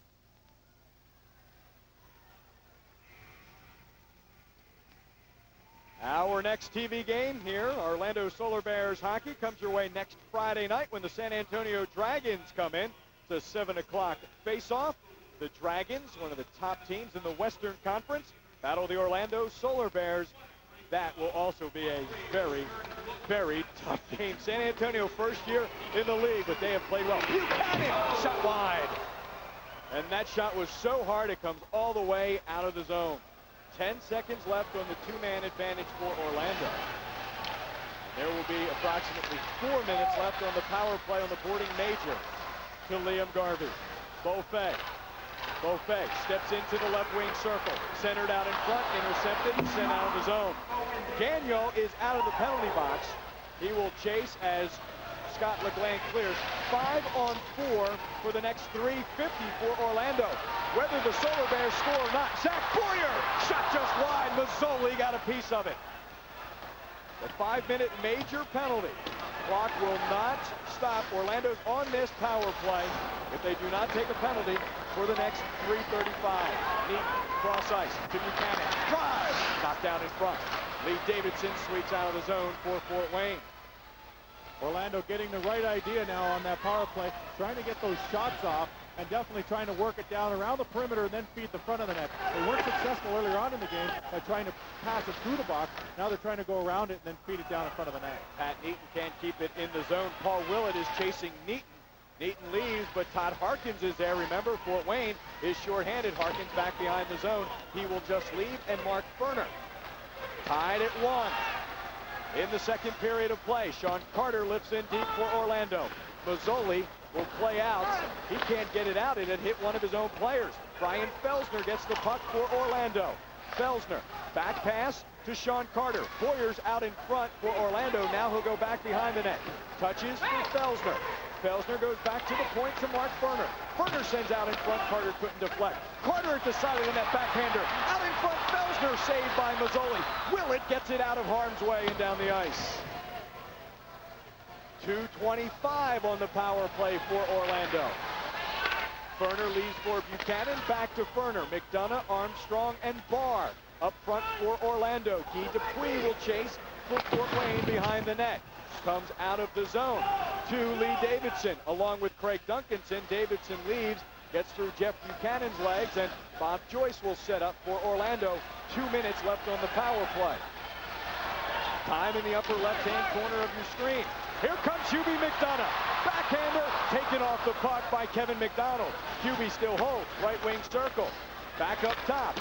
Bob Joyce, right side. Dave Barr, cross ice pass Buchanan. Buchanan holds, still holds, goes over to Barr on the far side. Up top, Mark Broten. Joyce, a blast. Saved by Mazzoli, and he covers up. McDonald and McDonough battle side of the net, and Dave Barr comes in. Now the right side of the net, Buchanan and Duncanson. And Craig may bite off a little more than he can chew right there. Well, it's funny to watch. In front of that net, guys like McDonough right now and Armstrong are just getting beaten up in front of that net, but every once in a while, Buchanan will step down in front of that net for maybe a pass across ice, and it's amazing the amount of respect he gets down in front of that net. He doesn't really get touched that much, so you gotta build your own respect in the league, and definitely Buchanan has done that for himself. Buchanan goes into the box along with Craig Duncanson, and as you mentioned, Mike, going to tighten this up a little bit. Referee Chris Rooney going to tighten up this game a little bit, not let things get out of hand. Well, that'll make it. That'll still keep it at a 5-on-4 as Buchanan and Duncanson head to the box. There is our referee this evening, Chris Rooney. And the faceoff comes out of the Orlando zone. Orlando Magic basketball here at the Orlando Arena. You can see the Magic take on the Indiana Pacers Tuesday night. Thursday night, it's the Boston Celtics coming to town. For your tickets, call Ticketmaster at 407-839-3900. Magic and the Pacers on Tuesday, Magic and the Celtics on Thursday. He is being seen in public with that on his head. That is all part of the Icebreakers, who entertain here at the Orlando Arena and do a terrific job. Does that crew. Kids love when the Icebreakers are roaming the stands. Tied at 1, a minute 25 left on the power play for Orlando. As a roughing penalty to Jeff Buchanan and a high stick to Craig Duncanson takes those two off for 2 minutes. Still a 5-on-4 for Orlando. Puck is back behind the net. Mark Beaufait now in the left wing corner, back to Hubie McDonough. Up top, Mark Ferner can't keep in, and Paul Willett will chase Pat Neaton for the puck. Now a minute left on the power play. It was a 5-minute power play for Orlando. Now we're under a minute. We're at 50 seconds left on this man advantage. Pat Mazzoli clears out of the zone. Neaton at center ice for the Solar Bears.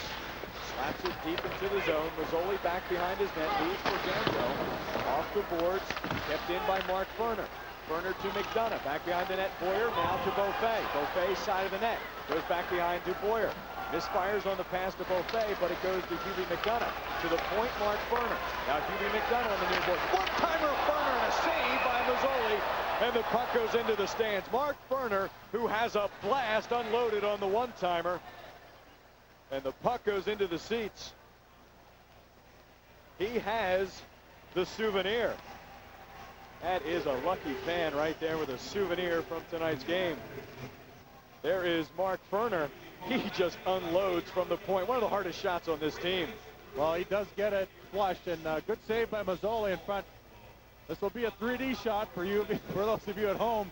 Just a blast, and actually a very good save. Mazzoli, who, as we mentioned, only played in 2 games for Fort Wayne this season, has played 5 games, or rather 7 games total in the IHL, and looking pretty strong thus far, as he's only allowed 1 goal and has had a bulk of the work out of the 2 goaltenders. You could hardly blame him for that goal, because Dave Barr was left all alone right out in front. The veteran just undressed the youngster. Drager with a blast. Saved by Mazzoli. Deep save. That goes into the Solar Bears bench. Boy, Mazzoli with the long kicks. You talk about a long rebound, and the puck is thrown back on the ice. Well, when I was watching him in pregame skate today, I actually thought you might see Torcha back again. Right. But to our surprise, we saw Mazzoli, and one thing he was doing is all of his rebounds, he was kicking with his stick or his pads. They all seem to be just fire. He used to fire them right out there. And there's Mike Torcha, who had started the last 10 games for Fort Wayne. And he was here in Orlando last year as well. When Alan Bester went to Dallas, Georgia came in and actually won 2 games against Cincinnati. Well, back-to-back games. Georgia played for 5 different teams last season, and one of them, yes, was Orlando. Drager in the slot, out in front. Can't get it. The 5 minutes power play is over. Andy Bizzo who had served, comes out of the penalty box. Barry Drager, the Solar Bears come up empty on that power play. We're still tied at 1. 6:10 remaining in the second period. Loose puck that goes into the Solar Bears bench. The Solar Bears and the Fort Wayne Komets are tied at 1 here at the Orlando Arena. The beat of the basketball in the Sunshine State is strong because these Florida teams have hearts. St. Louis collides with South Florida Sunday at 2 on Sunshine.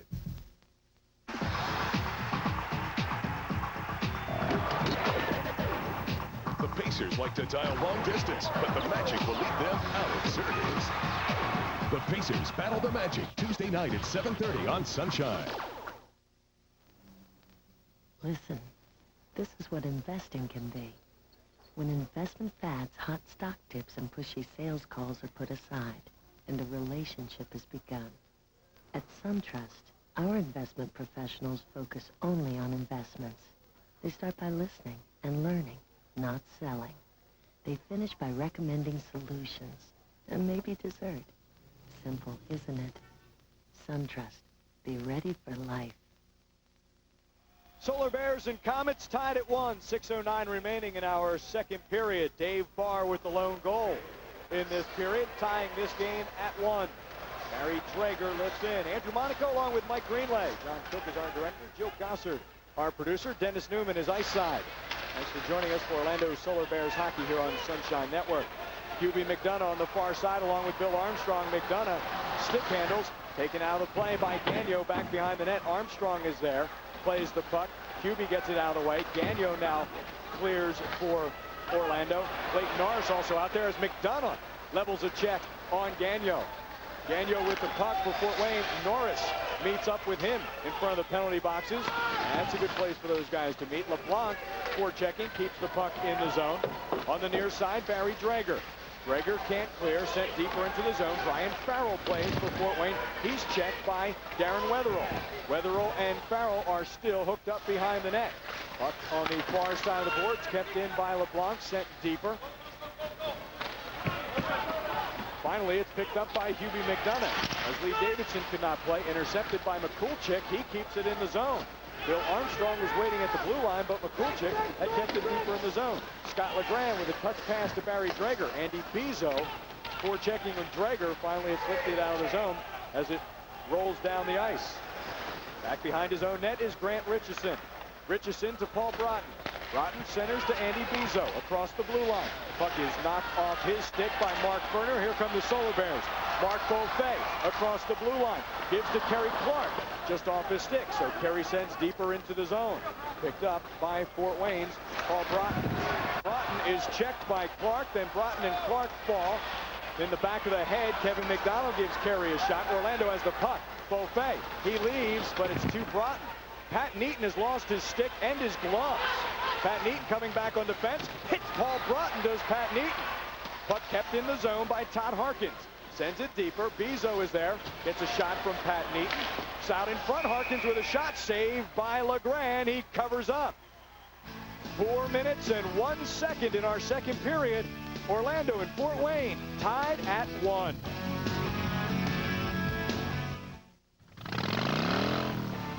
Over 20,000 square feet of pure Harley heaven. This is Daytona Harley-Davidson, the largest Harley dealer in the USA. A complete line of Harley... Bears secrets for success. The offense. 407-839-3900 to watch the Solar Bears burn up the ice.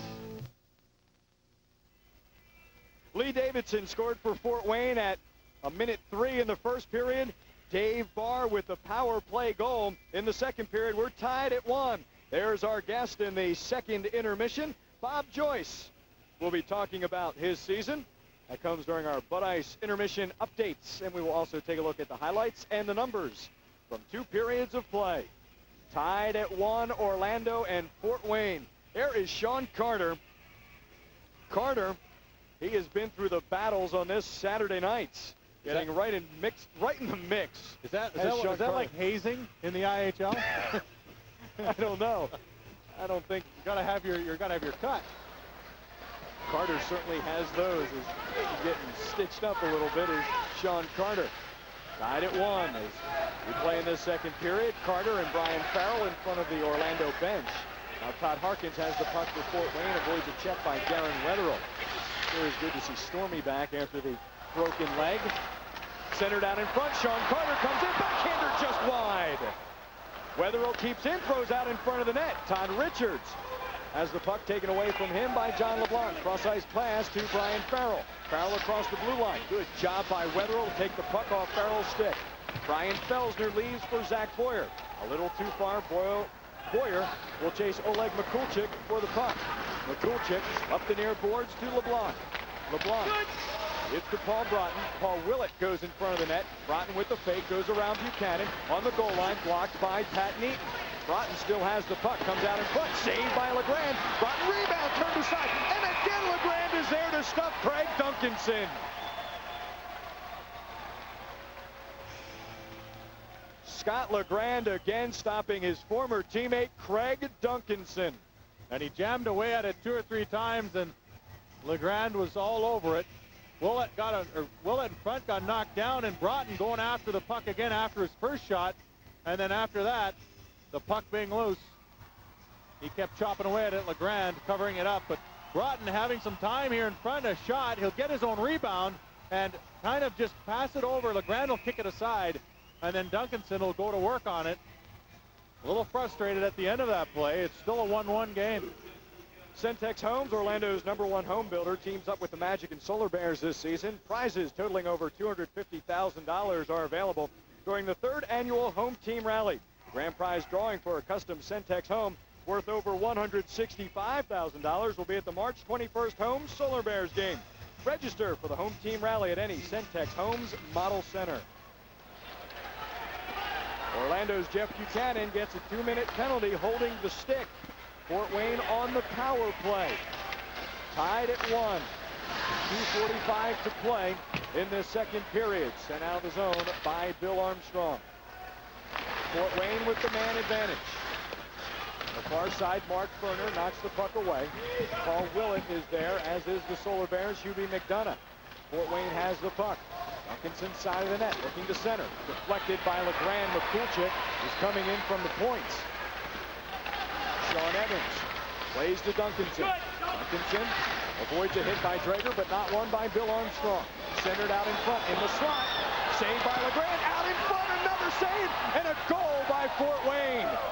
They battled and battled out in front. Fort Wayne with the power play goal gets it by Scott LeGrand. 2-1 Komets. Craig Duncanson, who was stoned before, gets the puck past Scott LeGrand, and Fort Wayne, a power play goal of its own. The Komets lead 2-1. Well, that stops the bleeding for Duncanson, who hasn't scored in quite some time. But a good save, and I don't think LeGrand, after the first save, could follow it as quickly. It came back across, and against the grain, the save will come to the left.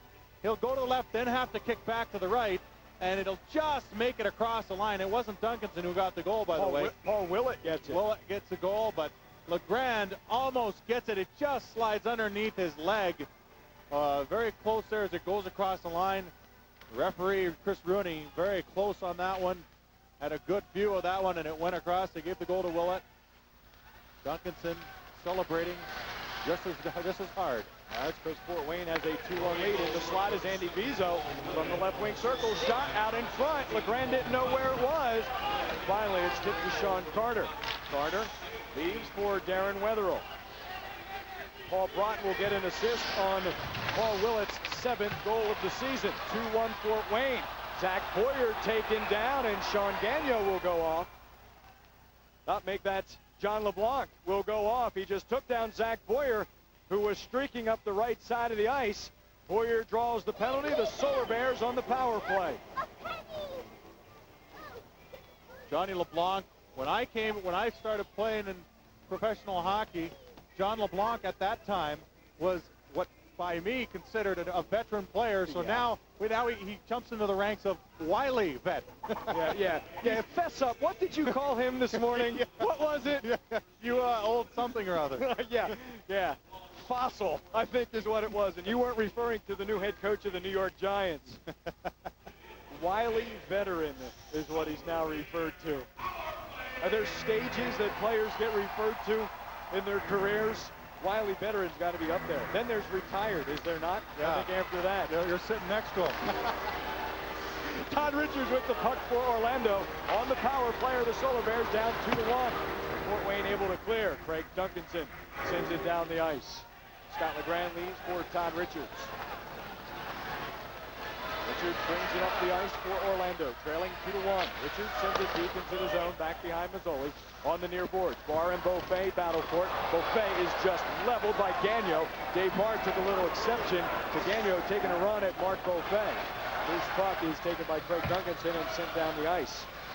Under a minute in our second period of play. You can see the game clock, lower right-hand corner. Penalty time on the Solar Bears power play, upper left-hand corner. Todd Richards at the center line. Shot wide of Mazzoli, but sent deep into the zone.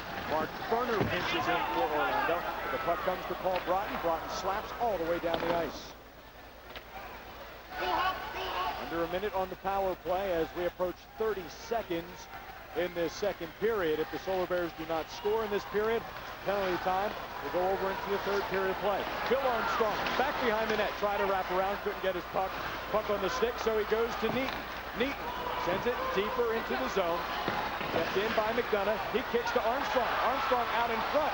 Loose puck dived on at the side of the net by Dupuis. Now Mazzoli diving for it. We have a stoppage of play at the side of the net. Armstrong, it looked like a game of hockey twister down there to the left of Mazzoli. Right skate blue. There is Bill Armstrong. There's Armstrong, the newest Orlando Solar Bear, and with the assist last night, instant dividends, and the Solar Bears excited to have this guy on the left wing. See his season numbers, including the games with Grand Rapids, the goal, the 10 assists, and 11 points. We are at the Orlando Arena. IHL skating in Orlando this evening. Fort Wayne Komets and the Orlando Solar Bears from the O-Arena. Solar Bears with the best home mark in all of the IHL, 16-3-2, gunning for win number 17 this evening. But they're down 2-1 to the Fort Wayne Komets with 8.6 seconds remaining in our second period. Orlando on the power play. Beaufait will take the draw with Paul Willett. Beaufait gets the puck, sends it towards Mazzoli. Mazzoli will hold, finally clear it to the side of the nets, and the time expires in the second period. Gagnon battling a little bit. Mikulczyk was with Joyce, and then Gagnon and Armstrong. There is Dave Barr. Solar Bears leave the ice. Well, they were down a goal at the end of the first period. They're down a goal again at the end of two periods. Dave Barr with a goal to tie the game at 1, but Paul Willett scores for Fort Wayne to give Fort Wayne a 2-1 lead at the end of two periods here in Orlando. That game's in the first. Quebec and Detroit from the Palace, 2-1 Vipers. Houston and San Antonio in a Texas battle. Chicago's at Kansas City, Cleveland and Indianapolis. 2-1 Fort Wayne leads Orlando. 10 seconds on the Solar Bears power play. Jeff Buchanan can't hold on to the puck, gets by him. Out of the zone, 5 left on the power play and a stoppage of play. We have played 20 seconds. Paul Willett, who has given Fort Wayne a 2-1 lead. With part of that stoppage of play as he gets up off the ice. His 7th goal of the season has given Fort Wayne a 2-1 lead as the Komets try to stop a 3-game losing streak. Outscored 19-2 in the last 3 games, but they have a 2-1 lead as we start this third period of play. Well, yesterday they played well through 2 periods, but in the third period it was like someone snuck a soccer net down at their end or something. So they're going to look to be pretty tight defensively in this period. 5 goals last night scored by Orlando to make a 2-0 game, a 7-0 win for the Solar Bears. Pat Neaton behind his net to Buchanan. Fort Wayne 12-2-1 when leading after 2 periods. Just as you said, Mike, they like to clamp down defensively.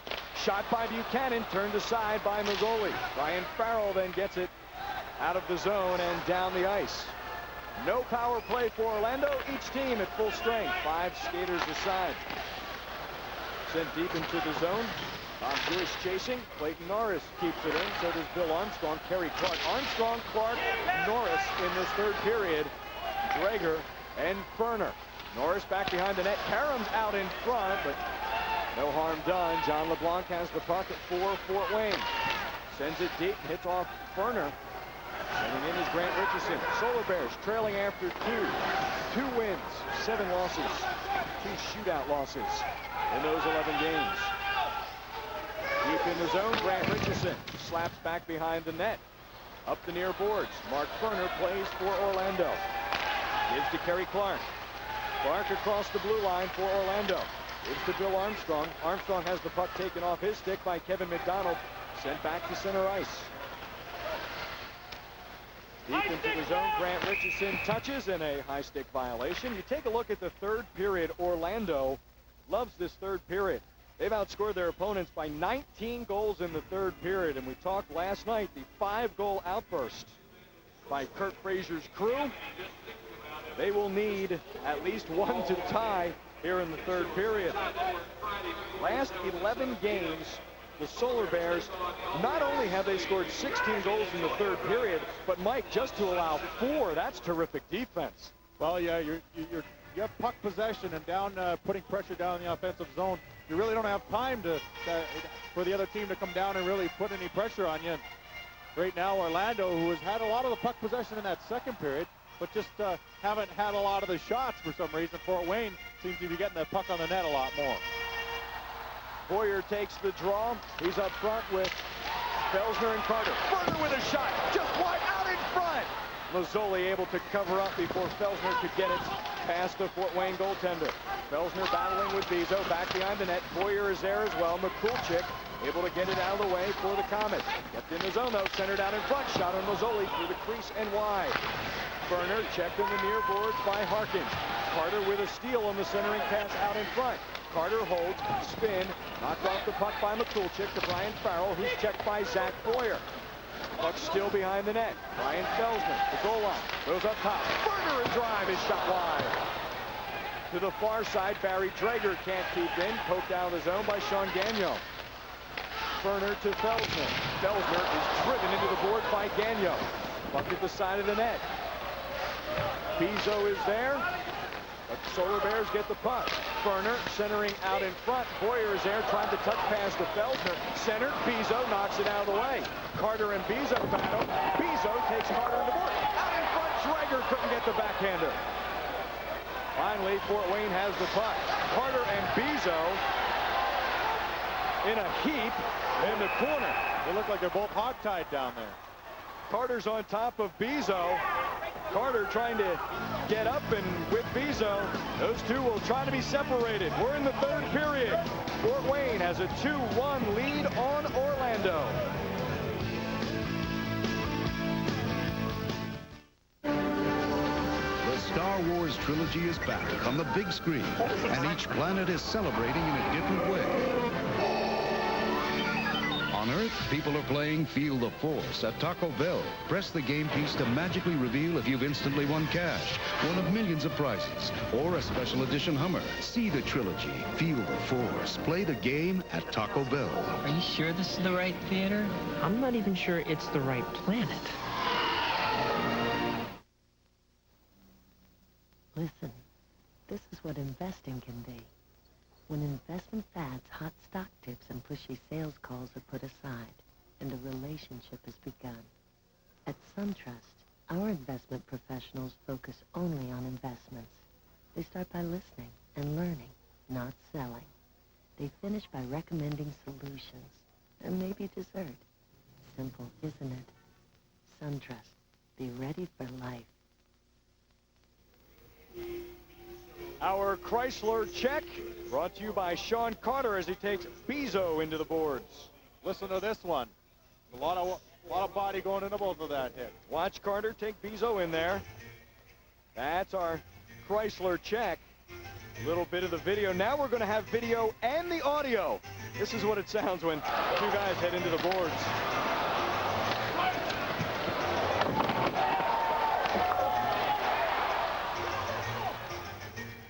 And those two draw roughing penalties as they're in the penalty box for 2 minutes. We skate 4 aside for the next 2 minutes. Fort Wayne leading Orlando 2-1. Darren Wetherell stands up. Paul Willett behind the net, leads the puck for Todd Richards, who gives to Bill Armstrong. UB McDonough on the right, Richards on the left. Armstrong holds right wing circle, centered out in front. Beaufait angles to the far boards. He holds, taken down by Guy Dupuis. Puck is taken off his stick. Craig Duncanson comes in. He'll come in on LeBlanc. Wetherell with a dive, saved by LeBlanc. Duncanson still has the puck. Can't center, but holds at the goal line. Centered out in front. Caught by LeGrand on the touch by Dupuis. Scott LeGrand with the save. He came up big a couple of times. Dupuis sneaking in from the point there.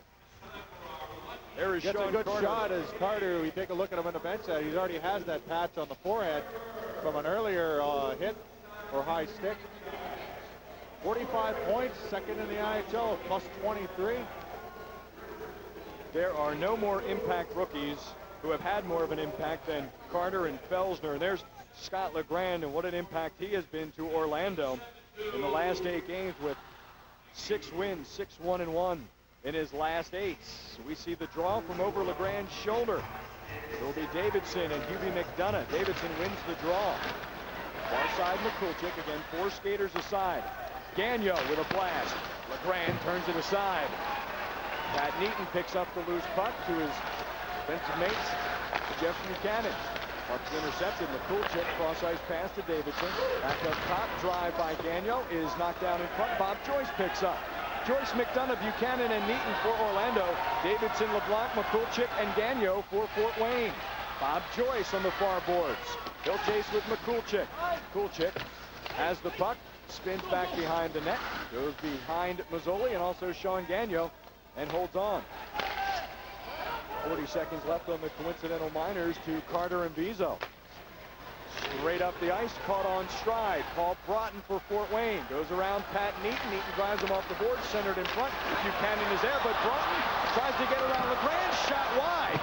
McDonough was there covering the open net. Taken down is Todd Harkins by Jeff Buchanan behind the play. UB McDonough with Zach Boyer. Leads for Boyer. Boyer taken off the puck nicely by Dupuis. Paul Broten comes the other way for Fort Wayne. Broten is offside. He and Harkins could not time it. One of the best ways to watch Orlando Solar Bears hockey is with a group. If you can get 20 of your friends, come to the Orlando Arena and watch the Orlando Solar Bears. Have a lot of fun here at the Arena. To do that, pick up the telephone, 407-872-PUCK. Get your Solar Bears group tickets just like this group right here. May not be real happy the Solar Bears are down 2-1, but the minute something happens, they'll be right out of their seats. 2-1 Fort Wayne leads Orlando, 14:52 remaining in regulation. Our goaltenders this evening, Pat Mazzoli for Fort Wayne making his first start for the Komets this evening. And there's Scott LeGrand for Orlando. You see the save comparison. LeGrand has turned aside 22 of 24. Mazzoli's just allowed 1 of 15 shots. He's made 14 saves. Both the coincidental minors are over. Carter comes out, so does Bezo. 5 aside. Touch up on the 2-line offside, or the 2-line pass, the icing. And we are at even strength, both Orlando and Fort Wayne. Orlando not used to giving up that many shots. 27 is their average rate now in the 49 games that they've played. But on the other hand, they're used to taking a few more than they have. 30 shots per game is their average rate now. They're only managing 15, so Kurt Fraser wanting maybe a few more pucks put at Mazzoli, who is a youngster and relatively new to the IHL. And Mazzoli's been tested a couple of times tonight and come through. There's a look at Pat Mazzoli as he looks down the ice. Brian Farrell for Fort Wayne awaits the draw. Todd Harkins will take with Sean Carter to the right of Scott LeGrand. Players are set. Puck is dropped to Sean Evans. Fort Wayne wins the draw. Evans sends towards the net, knocked down by Carter and LeGrand. Let them share the save right there. Have a save each. Right there, Barry Dreger with the pass up to Brian Felsner off his stick. Andy Bezo the other way for Fort Wayne. Puck is loose at center ice. Felsner and Boyer. Boyer holds at the blue line. Sends out in front for Dreger. Loose puck Mark Ferner is knocked out. Andy Pizzo on the far side has the puck for Fort Wayne. With him is Todd Harkins. Zach Boyer knocks Pizzo down. Centering pass intercepted by Mark Ferner. Ferner comes the other way for Orlando. Ferner across the blue line with Carter and Felsner out in front. Mazzoli able to knock it wide. And the puck, the net comes loose behind Mazzoli. Big reason for that. Brian Farrell ran into the left goal post, and the puck comes off its moorings. Well, you look at this Fort Wayne team, and you see the guys wearing that jersey, but sometimes you don't know how long you wear that jersey for. 37 players have worn that Fort Wayne uniform this year, and it's been a bit of a revolving door. Kind of reminds me of Detroit last season. Yeah. At this time, they had something like 40-some players go through that team. Only 9 players on that Fort Wayne team have played over 40 games for them this season. So a lot of changes, a change in the coaching this year, and a lot of changes in the player personnel as well. And that's always tough to get a tight-knit unit in that situation. And they're playing well tonight, and they'll have to maybe work off of that. A lot of time left there. Mark Beaufay on the draw with Paul Willett. Oleg Mikulchik back behind the net for Fort Wayne. Bob Joyce forechecking. Puck comes out of the zone right to center ice. Darren Weatherill has the puck skip over his stick. Dave Barr across the blue line for Orlando. Out in front is Bob Joyce. Back to Todd Richards at the top of the slot. Puck trickles over his stick. Mark Beaufay with a backhanded attempt. Paul Broten intercepts the puck to Sean Gagnon.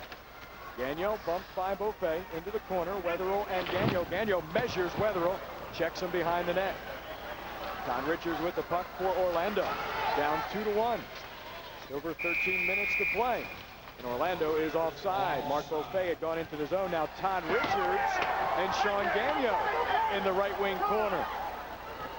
Just to the left of Pat Mazzoli. Well, it's gonna begin to get a lot more physical, getting down into this third period now, as Fort Wayne will desperately try and hang on to that 2-1 lead, and Orlando definitely wanting to get that upper edge. They won a game last night 7-0, and now they're trailing 2-1. This game a lot tighter than what they're at least used to in the last couple games, and Richards is put into the boards, and after that, Gagnon. And remember, that comes after the whistle, the offside whistle, and Gagnon still took the shot at Todd Richards, and Todd took exception. Yeah, these guys, they like to let each other smell each other's gloves because they're always in their faces. The old face wash. I'll tell you what, that's not a pleasant experience. Oh, I can just imagine. Jeff Buchanan sends the puck deep into the Orlando zone. Guy Dupuis plays the puck back behind the net. John LeBlanc and Terry Clark in the corner, but Sean Evans comes up. He's bumped by Hubie McDonough. Terry Clark comes out in front. Backhander is knocked down. Hubie McDonough with a wrap out in front. Puck never got to the net on the slap by Bill Armstrong.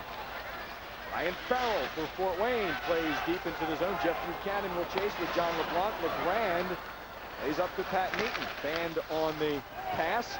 Able to get it to Bill Armstrong. Hubie McDonough on the right side. Terry Clark also on that line. Coming the other way, Sean Evans. Cross-ice pass. Todd Harkins has it for Fort Wayne. Center to Davidson, and a save by Scott LeGrand.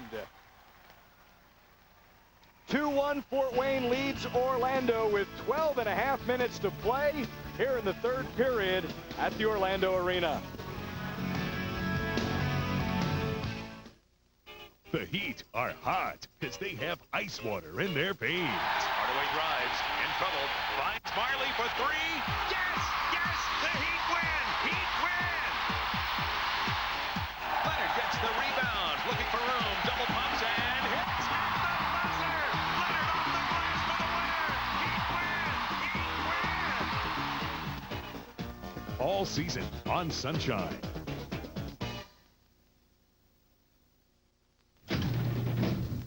So, Florida Hospital is in the top 5 nationally in number of heart surgeries performed. This is what the rankings show.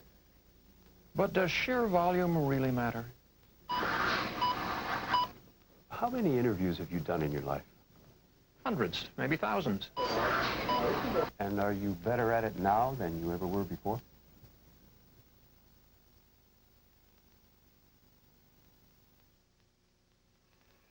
2-1, the Fort Wayne Komets lead the Orlando Solar Bears. 12.5 minutes remaining. Brian Farrell on the bench looks a little disoriented. If you're wondering why, here's the reason why. Well, Kerry Clark gets him with a little bit of a cross check right across the midsection, and most likely gave him a bit of a hip pointer there, as the stick might have caught some soft underbelly, or maybe even right on the hip bone there, and obviously very painful, and he's shaking that off on the bench. I thought we were just about to see what Brian may have had for Lickman. It would not have been up close and personal. So the Fort Wayne Komets have the puck. Andy Bizzo. These for Todd Harkins. Shot on Legrand. Glove save made by Scott Legrand. Very quick with that glove hand. Scott Legrand holds on to the puck. We'll have a face-off to the right of Scotty. We talked about Scott being 6-1-1 in his last 8 games. The 6 wins impressive, but that 1.96 goals against has brought his overall goals against under 3 for Legrand, and he got off to a little bit of a tough start this year. Well, playing sporadically is always difficult for goaltenders, and that was the case with Scott Legrand. Now that he's seen some action, he's definitely producing, as he's played strong here this evening. 2-1, Fort Wayne leads Orlando. 12:10 remaining. Faceoff will come to the right of Scott Legrand. Paul Willett for Fort Wayne. Hubie McDonough will take the draw for Orlando. Willett, Broten, and Duncanson for Fort Wayne. McDonough's on the ice for Orlando with Armstrong and Clark. Hubie, cross-ice pass, Bill Armstrong, as referee Chris Rooney gets in the way. Orlando able to take the puck. Mark Ferner sends it deep into the zone. Back behind Fort Wayne goaltender Pat Mazzoli. Bill Armstrong is there. Mikulczyk plays for Fort Wayne, trying to keep in Drager, successful at keeping it in the zone. Kerry Clark to Bill Armstrong back behind the net. Kerry is forechecking, back behind Armstrong and Clark. Clark's in the left wing corner. Taken off the puck by Fort Wayne's Craig Duncanson. Up to Paul Willett. Long slap shot saved by Legrand. Deep rebound. Gagnon stood up by Bill Armstrong. Barry Drager able to get the puck cross ice to Hubie McDonough. Now John LeBlanc takes the puck. Misfires on the pass to Lee Davidson. Bob Joyce on the ice. Up into the boards by Brian Farrell. 2-1 Fort Wayne, 11:10 remaining. Back behind the net. Ferner plays up to Mark Beaufait. He's got Barr on the right, Joyce on the left. Beaufait comes right up the zone. Joyce tries to center. Hits the side of the nets. Taken by Fort Wayne. Lee Davidson can't play. Kept in by Con Richards. Richards to Barr on the right side. Centered out in front, kicked aside by Mazzoli. Barr still has the puck. Tries a wrap, tries to center. Tries to get to Richards in the slot. None of those 3 options worked for Dave Barr. Puck sent down the ice. Todd Richards plays for Orlando. Down by a goal in this 3rd period.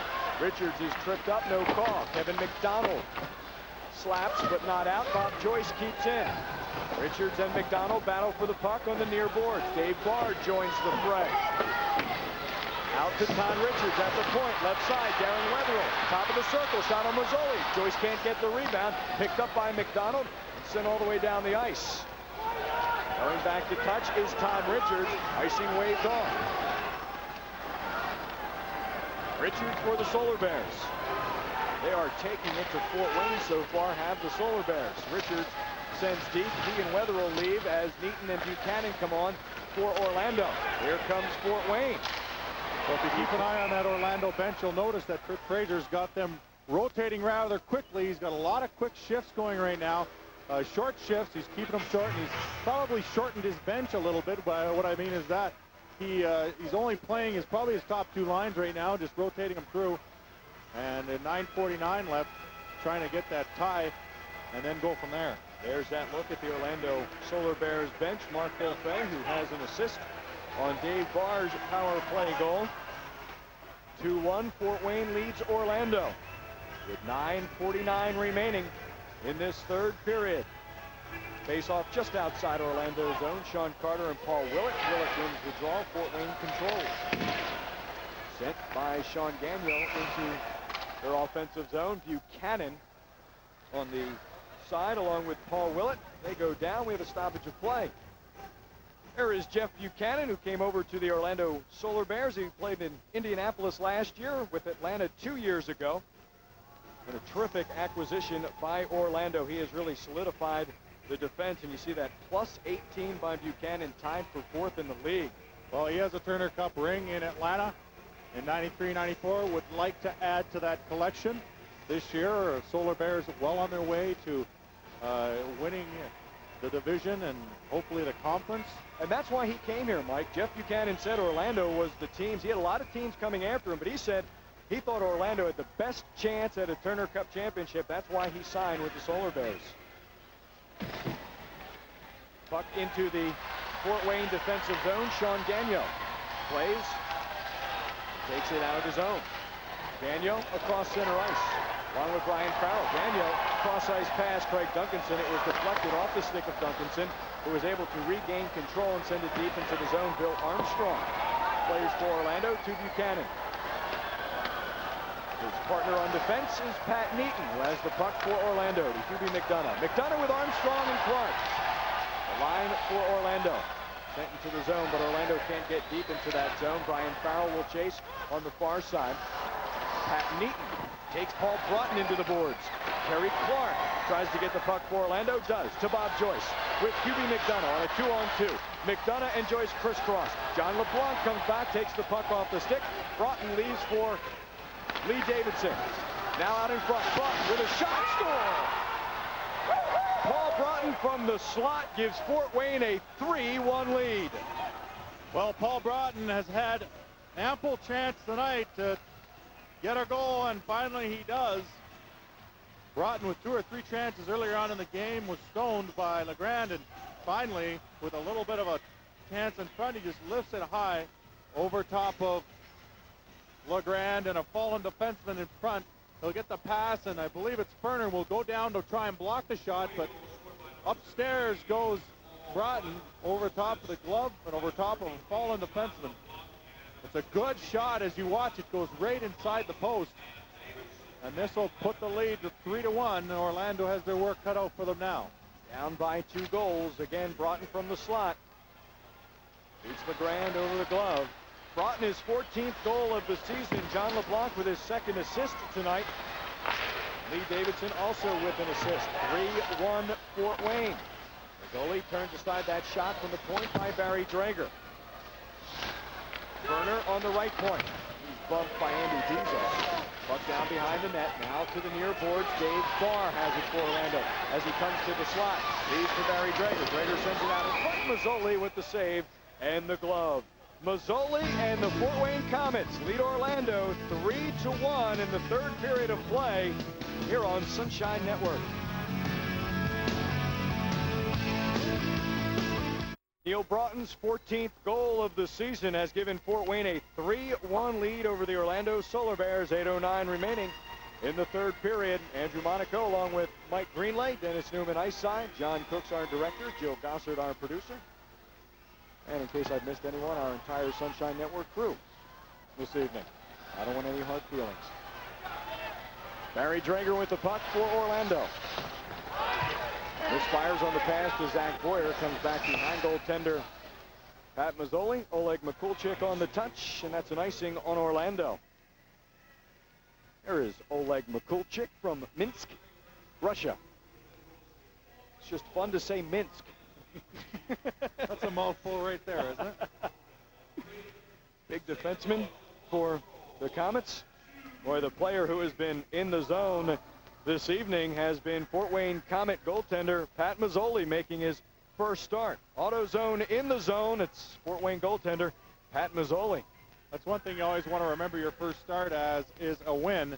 And Mazzoli has made save after save. He hasn't been under a barrage by all means, but still a lot of good shots on goal by Orlando, and he's turned away 18 of the 19 shots so far. Faceoff comes back behind the net, and Mark Ferner plays for Orlando. Pass to Zach Boyer, misfires back behind the net. Sean Evans able to touch just ahead of the Solar Bears' Sean Carter. Another icing will come all the way back down the ice once again for a face-off by Scott LeGrand. There is Sean Carter talking about impact rookies. He and Brian Felsner 1 and 2 in rookie scoring in the IHL. And you see that plus-minus. Tops of all rookies, 2nd in the entire league with a plus 23. Well, you know what, I think the true test for like Carter and Felsner is going to come pretty soon here, because these two guys come from college and they're used to playing 40 to 45, 50 games in a season. Right now they're at 49, and this will, you know, burnout is a common thing, and it's gonna tell a story here. It's gonna tell the tale of the tape coming down to the next 20 or 30 games. Just whether they're ready for the IHL or not. And I can tell you right now, I believe they are, and I think they've shown that. But it's going to be interesting to watch them in the next 20 to 25 games, because they've never played this many games in one season before. But hey, maybe with the lack of studying to do now, they'll be fine. And you can also magnify just a little bit in what will surely be a dynamite race in this division. Games will be magnified in its intensity. Broten with a drive, score! His second goal of the game. Paul Broten gives Fort Wayne a 4-1 lead.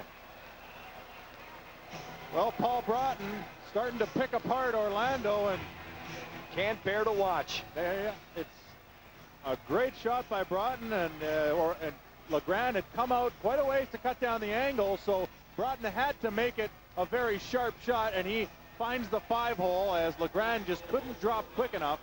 A lot of times the goaltender will come out to cut down the angle, but one thing he's got to remember to do is stop.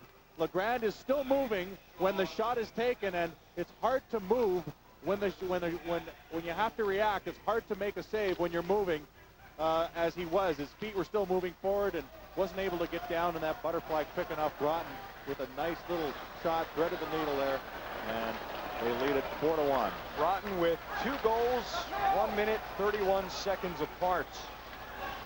Fort Wayne has a 4-1 lead on Orlando. Joyce knocked off the puck by Grant Richardson, and we'll have a penalty upcoming as Bob Joyce taken down by Grant Richardson. Penalty upcoming on Fort Wayne should give Orlando a power play. There is Grant Richardson of Fort Wayne. Joyce coming into the slot. Richardson knocks him down, but it's not Richardson going to the penalty box. It's Kevin McDonald, so the penalty must have come off the puck. Well, that definitely was a clean hit. Actually, yeah. A very good, solid hit by Richardson, but a slashing call coming to McDonald and behind the play, and that's why you probably didn't see it on your screen there, but McDonald will go on the power play. Actually, I think we do have a good look at that, and here it is. And just before he gets hit, yeah, I get the slash right across that. I was concentrating on the Richardson hit. Didn't see the slash. McDonald puts up high on the shoulder of Joyce. But Orlando with a chance to get within 2 right here on the power play. Really need to cash in on the man advantage. Do the Solar Bears. 5-on-4 advantage. But Oleg Mikulchik has the puck. He spins. Sends it into his defensive zone. That takes valuable and precious time off the clock. Minute and a half on the power play for Orlando. Mark Ferner skates out for the Solar Bears. Barr, Felsner, and Beaufet. Ferner and Richards, the 5 skaters for Orlando. Puck is back behind the net. Dave Barr goes to the left point. Todd Richards sends into the slot. Felsner touch to Barr. Barr holds, goes back up top Richards. Richards fakes. Now Ferner one time. Deflected off Felsner, never got to the net. Cleared out of the zone. Richards gloves, puts it down on the ice, and leaves for Ferner. Felsner has the puck. He comes in, taken off the puck, back to Ferner in the slot, sent out in front, deflected by Broten, never got to the net. Back up top, Mark Ferner. Ferner holds, far side, Todd Richards. Richards cycles deep to Zach Boyer. Boyer has Felsner in the slot, Carter down by the net. Out in front, Ferner could not get his stick on the puck. Richards at the right point, to the left side. Boyer up top to Richards. Drive on the net. Knocked down in front. Picked up by Fort Wayne. Paul Broten, and he sends it down the ice. Broten and Carter knocked down is Mikulchik. Oleg Mikulchik knocked down. He's in the slot in front of Pat Mazzoli, and he is in some pain. He might have gotten hit with that shot from the point from Mark Ferner. Well, that's the second time he's blocked the shot that's stung him, and this one, I'm not sure. Actually, that wasn't even the shot that put him out. I think it was Carter on the hit that actually hurt him, because the shot, I believe, actually hit the goaltender Mazzoli. And the shot came from Todd Richards. at the high slot as Mikulczyk being looked at. There is Mark Ferner.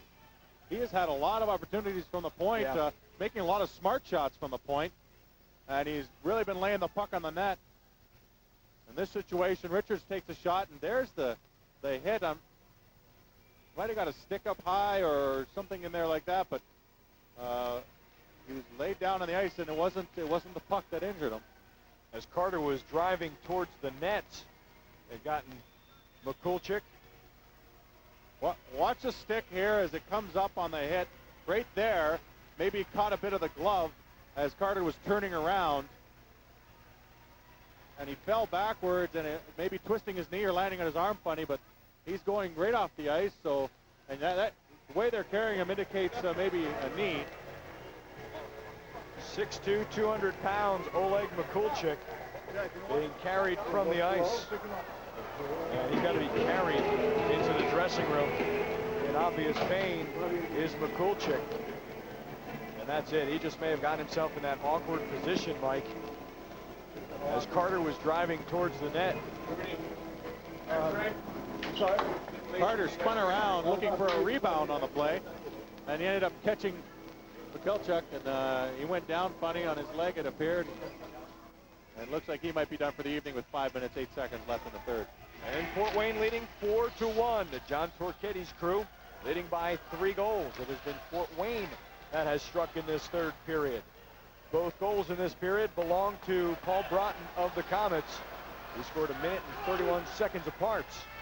Pat Neaton for Orlando leads the charge. Hugh B. McDonough goes back behind the net. Puck took a funny bounce, and Hugh B. never got to it. He bounces, does the puck. Guy Dupuis goes after it, and the puck is cleared by Grant Richardson. Well, it looks like Torchetti's game plan was one that worked for him, and I think Kirk Fraser said it when he was a little bit concerned about what kind of game to expect. Kirk Fraser sees his Orlando Solar Bears trailing by 3 with 4:36 remaining in regulation.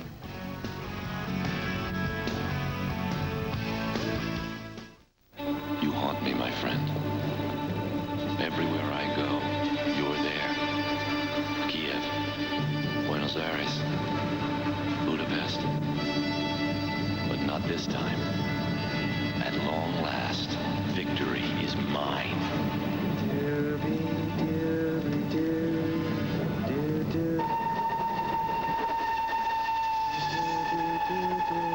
Drink Bud Ice, but beware the penguins. Before my father ever opened the first Goodings, he learned something that he's always lived by, to treat others the way he would like to be treated. He learned that firsthand while growing up working in our family's corner grocery store back in Ohio. And he brought that belief here to Central Florida, where his heritage of caring, courtesy, and exceptional service is still carried on by all of us at Goodings. Good old-fashioned friendly service, just the way Jim Gooding taught us. Just one more reason you'll always get our best at Goodings. Fort Wayne leads Orlando 4-1, 4:36 remaining in regulation. Juby McDonough will take the draw for Orlando. In the right wing circle. Solar Bears need to get on the board in a hurry. Down by 3 goals. They've been outshot 30-20 by Fort Wayne this evening. McDonough and Davidson. Fort Wayne wins the draw, played around the far board. Pat Neaton doubles a check. Loose puck comes to Bill Armstrong for Orlando. Look at the penalty minutes for Fort Wayne. And guess what? It's going to go over the 100 mark. Gagnon and Clark, let's get it on. And Clark's not even going to go at him. Gagnon wants something. Clark wasn't going to do anything. Then Gagnon came after Carey. I think Clark didn't want the fanfare before the fight. He just wanted to get into it. But Gagnon, as we saw earlier in the game when they went, he was dancing around making all these funny faces at him, and Clark just said, I have had enough of that. I don't want to see it. And the way they went, actually, the most penalties for the Orlando Solar Bears was 17, and it was marked at December 4th, 1996 against Manitoba, but definitely going over the mark now. They had 17, as you saw there, and now we'll have 18. A new mark on something. But Clark just fed up with this If we're going to go, let's go, right? Exactly. The attitude is let's go. I don't want to turn this into a fanfare, but Gagnon just doing a little dance and skating around, and he's saying, you know, and then he's starting to dance a little bit. And Clark Kerry said, "That's it. That's it. I'm not even worth it." And Gagnon then went after him. Went after Kerry Clark. Did Gagnon. Well, to his credit, he didn't slug Clark when he could have blindsided him there. There is some respect. There is almost like a fighter's creed like that. Gagnon and Clark are going to yap at each other through the penalty box. There is Sean Gagnon. The penalty minutes climb for Gagnon. He and the Komets lead 4-1. There is Kerry Clark as both those players go into their respective penalty boxes. Kurt Frazier, who knew his way to the penalty box a little bit when he played in the NHL. There is Kerry. That's an angle that Kerry gets a good angle from the ice from opposite the bench. And Kerry Clark will be ushered off the ice. He will be sent to the dressing room. Will Kerry. I think they both got 2 and 10s. 2 minutes roughing, 10-minute misconduct. So both of them are done for this game, and there probably won't be the show we saw earlier between Bawa and you're right, Gregor downstairs. But there goes Kerry. Clark played a solid game. There goes Gagnon to the dressing room, and that's all she wrote. 4-1 leaders. Fort Wayne leading Orlando. Our next broadcast of Orlando Solar Bears hockey here on Sunshine Network comes your way next Friday, 7 p.m. as the San Antonio Dragons come to the Orlando Arena to take on the Orlando Solar Bears. It's our next Solar Bears action here on Sunshine Network, Friday nights at 7 o'clock. The Orlando Arena is our setting this evening. The Fort Wayne Komets have come in. Orlando, one of the best teams in the IHL, the best team at home, but Fort Wayne has taken it to Orlando with a 4-1 lead. And Orlando in danger of dropping just its 4th game here on the Orlando Arena ice. And Orlando eclipses a couple marks tonight, 19 penalties, beats their old mark by 2. And of course, right now they have 74 minutes in penalties, which is also a new mark. Not a couple marks that you want to beat too often, because it usually will hurt your team, as it looks like it has tonight. Pat Neaton skated into the zone, had the puck taken off his stick by Guy Dupuis. We're at 3:50 remaining in regulation. Solar Bears down 4-1. Jeff Buchanan carries for Orlando. Across the blue line, but offside on the left wing is Zach Boyer. Buchanan had carried, and Boyer could not straddle that blue line to stay on sides. Kurt Frazier looks on, and not the kind of performance he would like to see. Not only down 4-1. There's Zach Boyer. Well, Zach Boyer has scored a goal last night, and hadn't scored a goal in quite some time, and he kind of stopped the bleeding, but didn't have any really great chances tonight. Last night was the first goal he'd scored since December 17th. And playing on that kid line, doing a lot of the assisting. Yeah, that's the thing. Carter and Felsner getting the goals, Boyer the assists. But like you said, it's been a while since Zach Boyer was able to hit the back of the net with the puck. And Zach Boyer is the kind of guy who is around the net, the kind of player that usually does tuck them in quite often. And right now playing maybe a little different role. I know he'd like to get back on that goal scoring board. Yeah. And last night was a successful night for pretty much all Orlando Solar Bears. Right. Everybody getting into the act, but tonight just maybe used up a few of those goals last night that they should have saved for a couple evening in the bank, right? Yeah, exactly. There is Boyer as he looks on from the Solar Bears bench. Face off right near center ice. Won by Mark Beaufait. Back to Todd Richards. We're skating 4 aside after the 2 minutes of roughing penalties to Gagnon and Kerry Clark. Across the line, Brian Felsner trying to get to the backhand. Could not. Knocked off the puck, but regains control. Does Felsner to Mark Beaufait. Drive by Beaufait. Kicked down by Mazzoli, who's been terrific. His 20th save tonight. Patrick Mazzoli. Duncanson leads for Richardson, who's taken to the boards by Darren Wetherell. Wetherell plays up to Todd Richards for Orlando. Richards across the blue line, taking off the puck. Richardson has it for Fort Wayne. Lays it deeper. Fort Wayne just wants to see the next 2:50 go off the clock as quickly as possible. Don't really need to attack the nets. Just keep Orlando from getting any charges and get the puck out of its own zone. Todd Harkins banned on the shot from the top of the slot. Left for Todd Richards. Plays to the left side, Hubie McDonough. Still 4 aside for the next 10 seconds. Drive, kicked aside by Mazzoli.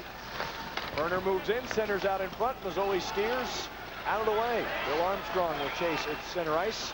They're at 5 aside. Norris and Bezo, who were serving the penalties, come out of the penalty box.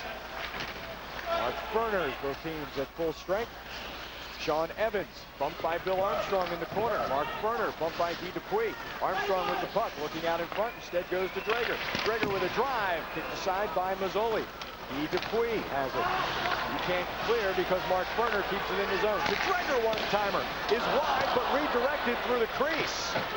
Dave Barr holds in for Orlando, but then is taken out of the zone. Brian Farrell along with Sean Evans. Evans peels off. Farrell comes in. Now spins, will head the other way, centered out in front. Barry Drager is there, intercepted by Lee Davidson, who has the first goal of this game. He gave Fort Wayne the 1-0 lead. Orlando was able to tie on a Dave Barr power play goal, but Paul Willett with a power play goal made it 2-1 in the second, and then Paul Broten with 2 goals here in the third, and Fort Wayne has a 4-1 lead. With a minute 15 seconds, the time left in the third period, lower right-hand corner. 4-1 Fort Wayne. Neaton plays up to Dave Barr. Barr trying to get past Lee Davidson. They're on the near board, battling for the puck. Jeff Buchanan then sends it into the Orlando zone. To the right of Pat Mazzoli. Lee Davidson, the Fort Wayne captain, plays from behind his net. We are under a minute. 50 seconds left to go. On the far boards, Paul Broten. Broten steered away by Pat Neaton, comes towards the net, taken down by Neaton back behind the net. Jeff Buchanan has the puck for Orlando. 35 seconds remaining. Fort Wayne will snap its 3-game losing streak. That's a 4-1 lead on Orlando. Puck out of the Orlando zone. Fort Wayne will avenge the 7-0 loss, and for the first time in 5 meetings, Fort Wayne will pick up a victory over Orlando. Felsner out in front has a shot knocked down. We approach 10 seconds remaining in regulation. Right wing circle, Pat Neaton. Taken by Craig Duncanson now for Fort Wayne. Sends it down the ice. Jeff Buchanan will pick up. Back in the zone. He and the Solar Bears will suffer the 4-1 loss. Pat Mazzoli is congratulated by his teammates. Mazzoli with 22 saves. He only allowed 1 puck to get past him, Dave Barr, in the second period. Kurt Frazier and Orlando suffer the 4-1 loss as Fort Wayne celebrates the 3-goal win here at the Orlando Arena. 4-1, Komets beat the Solar Bears.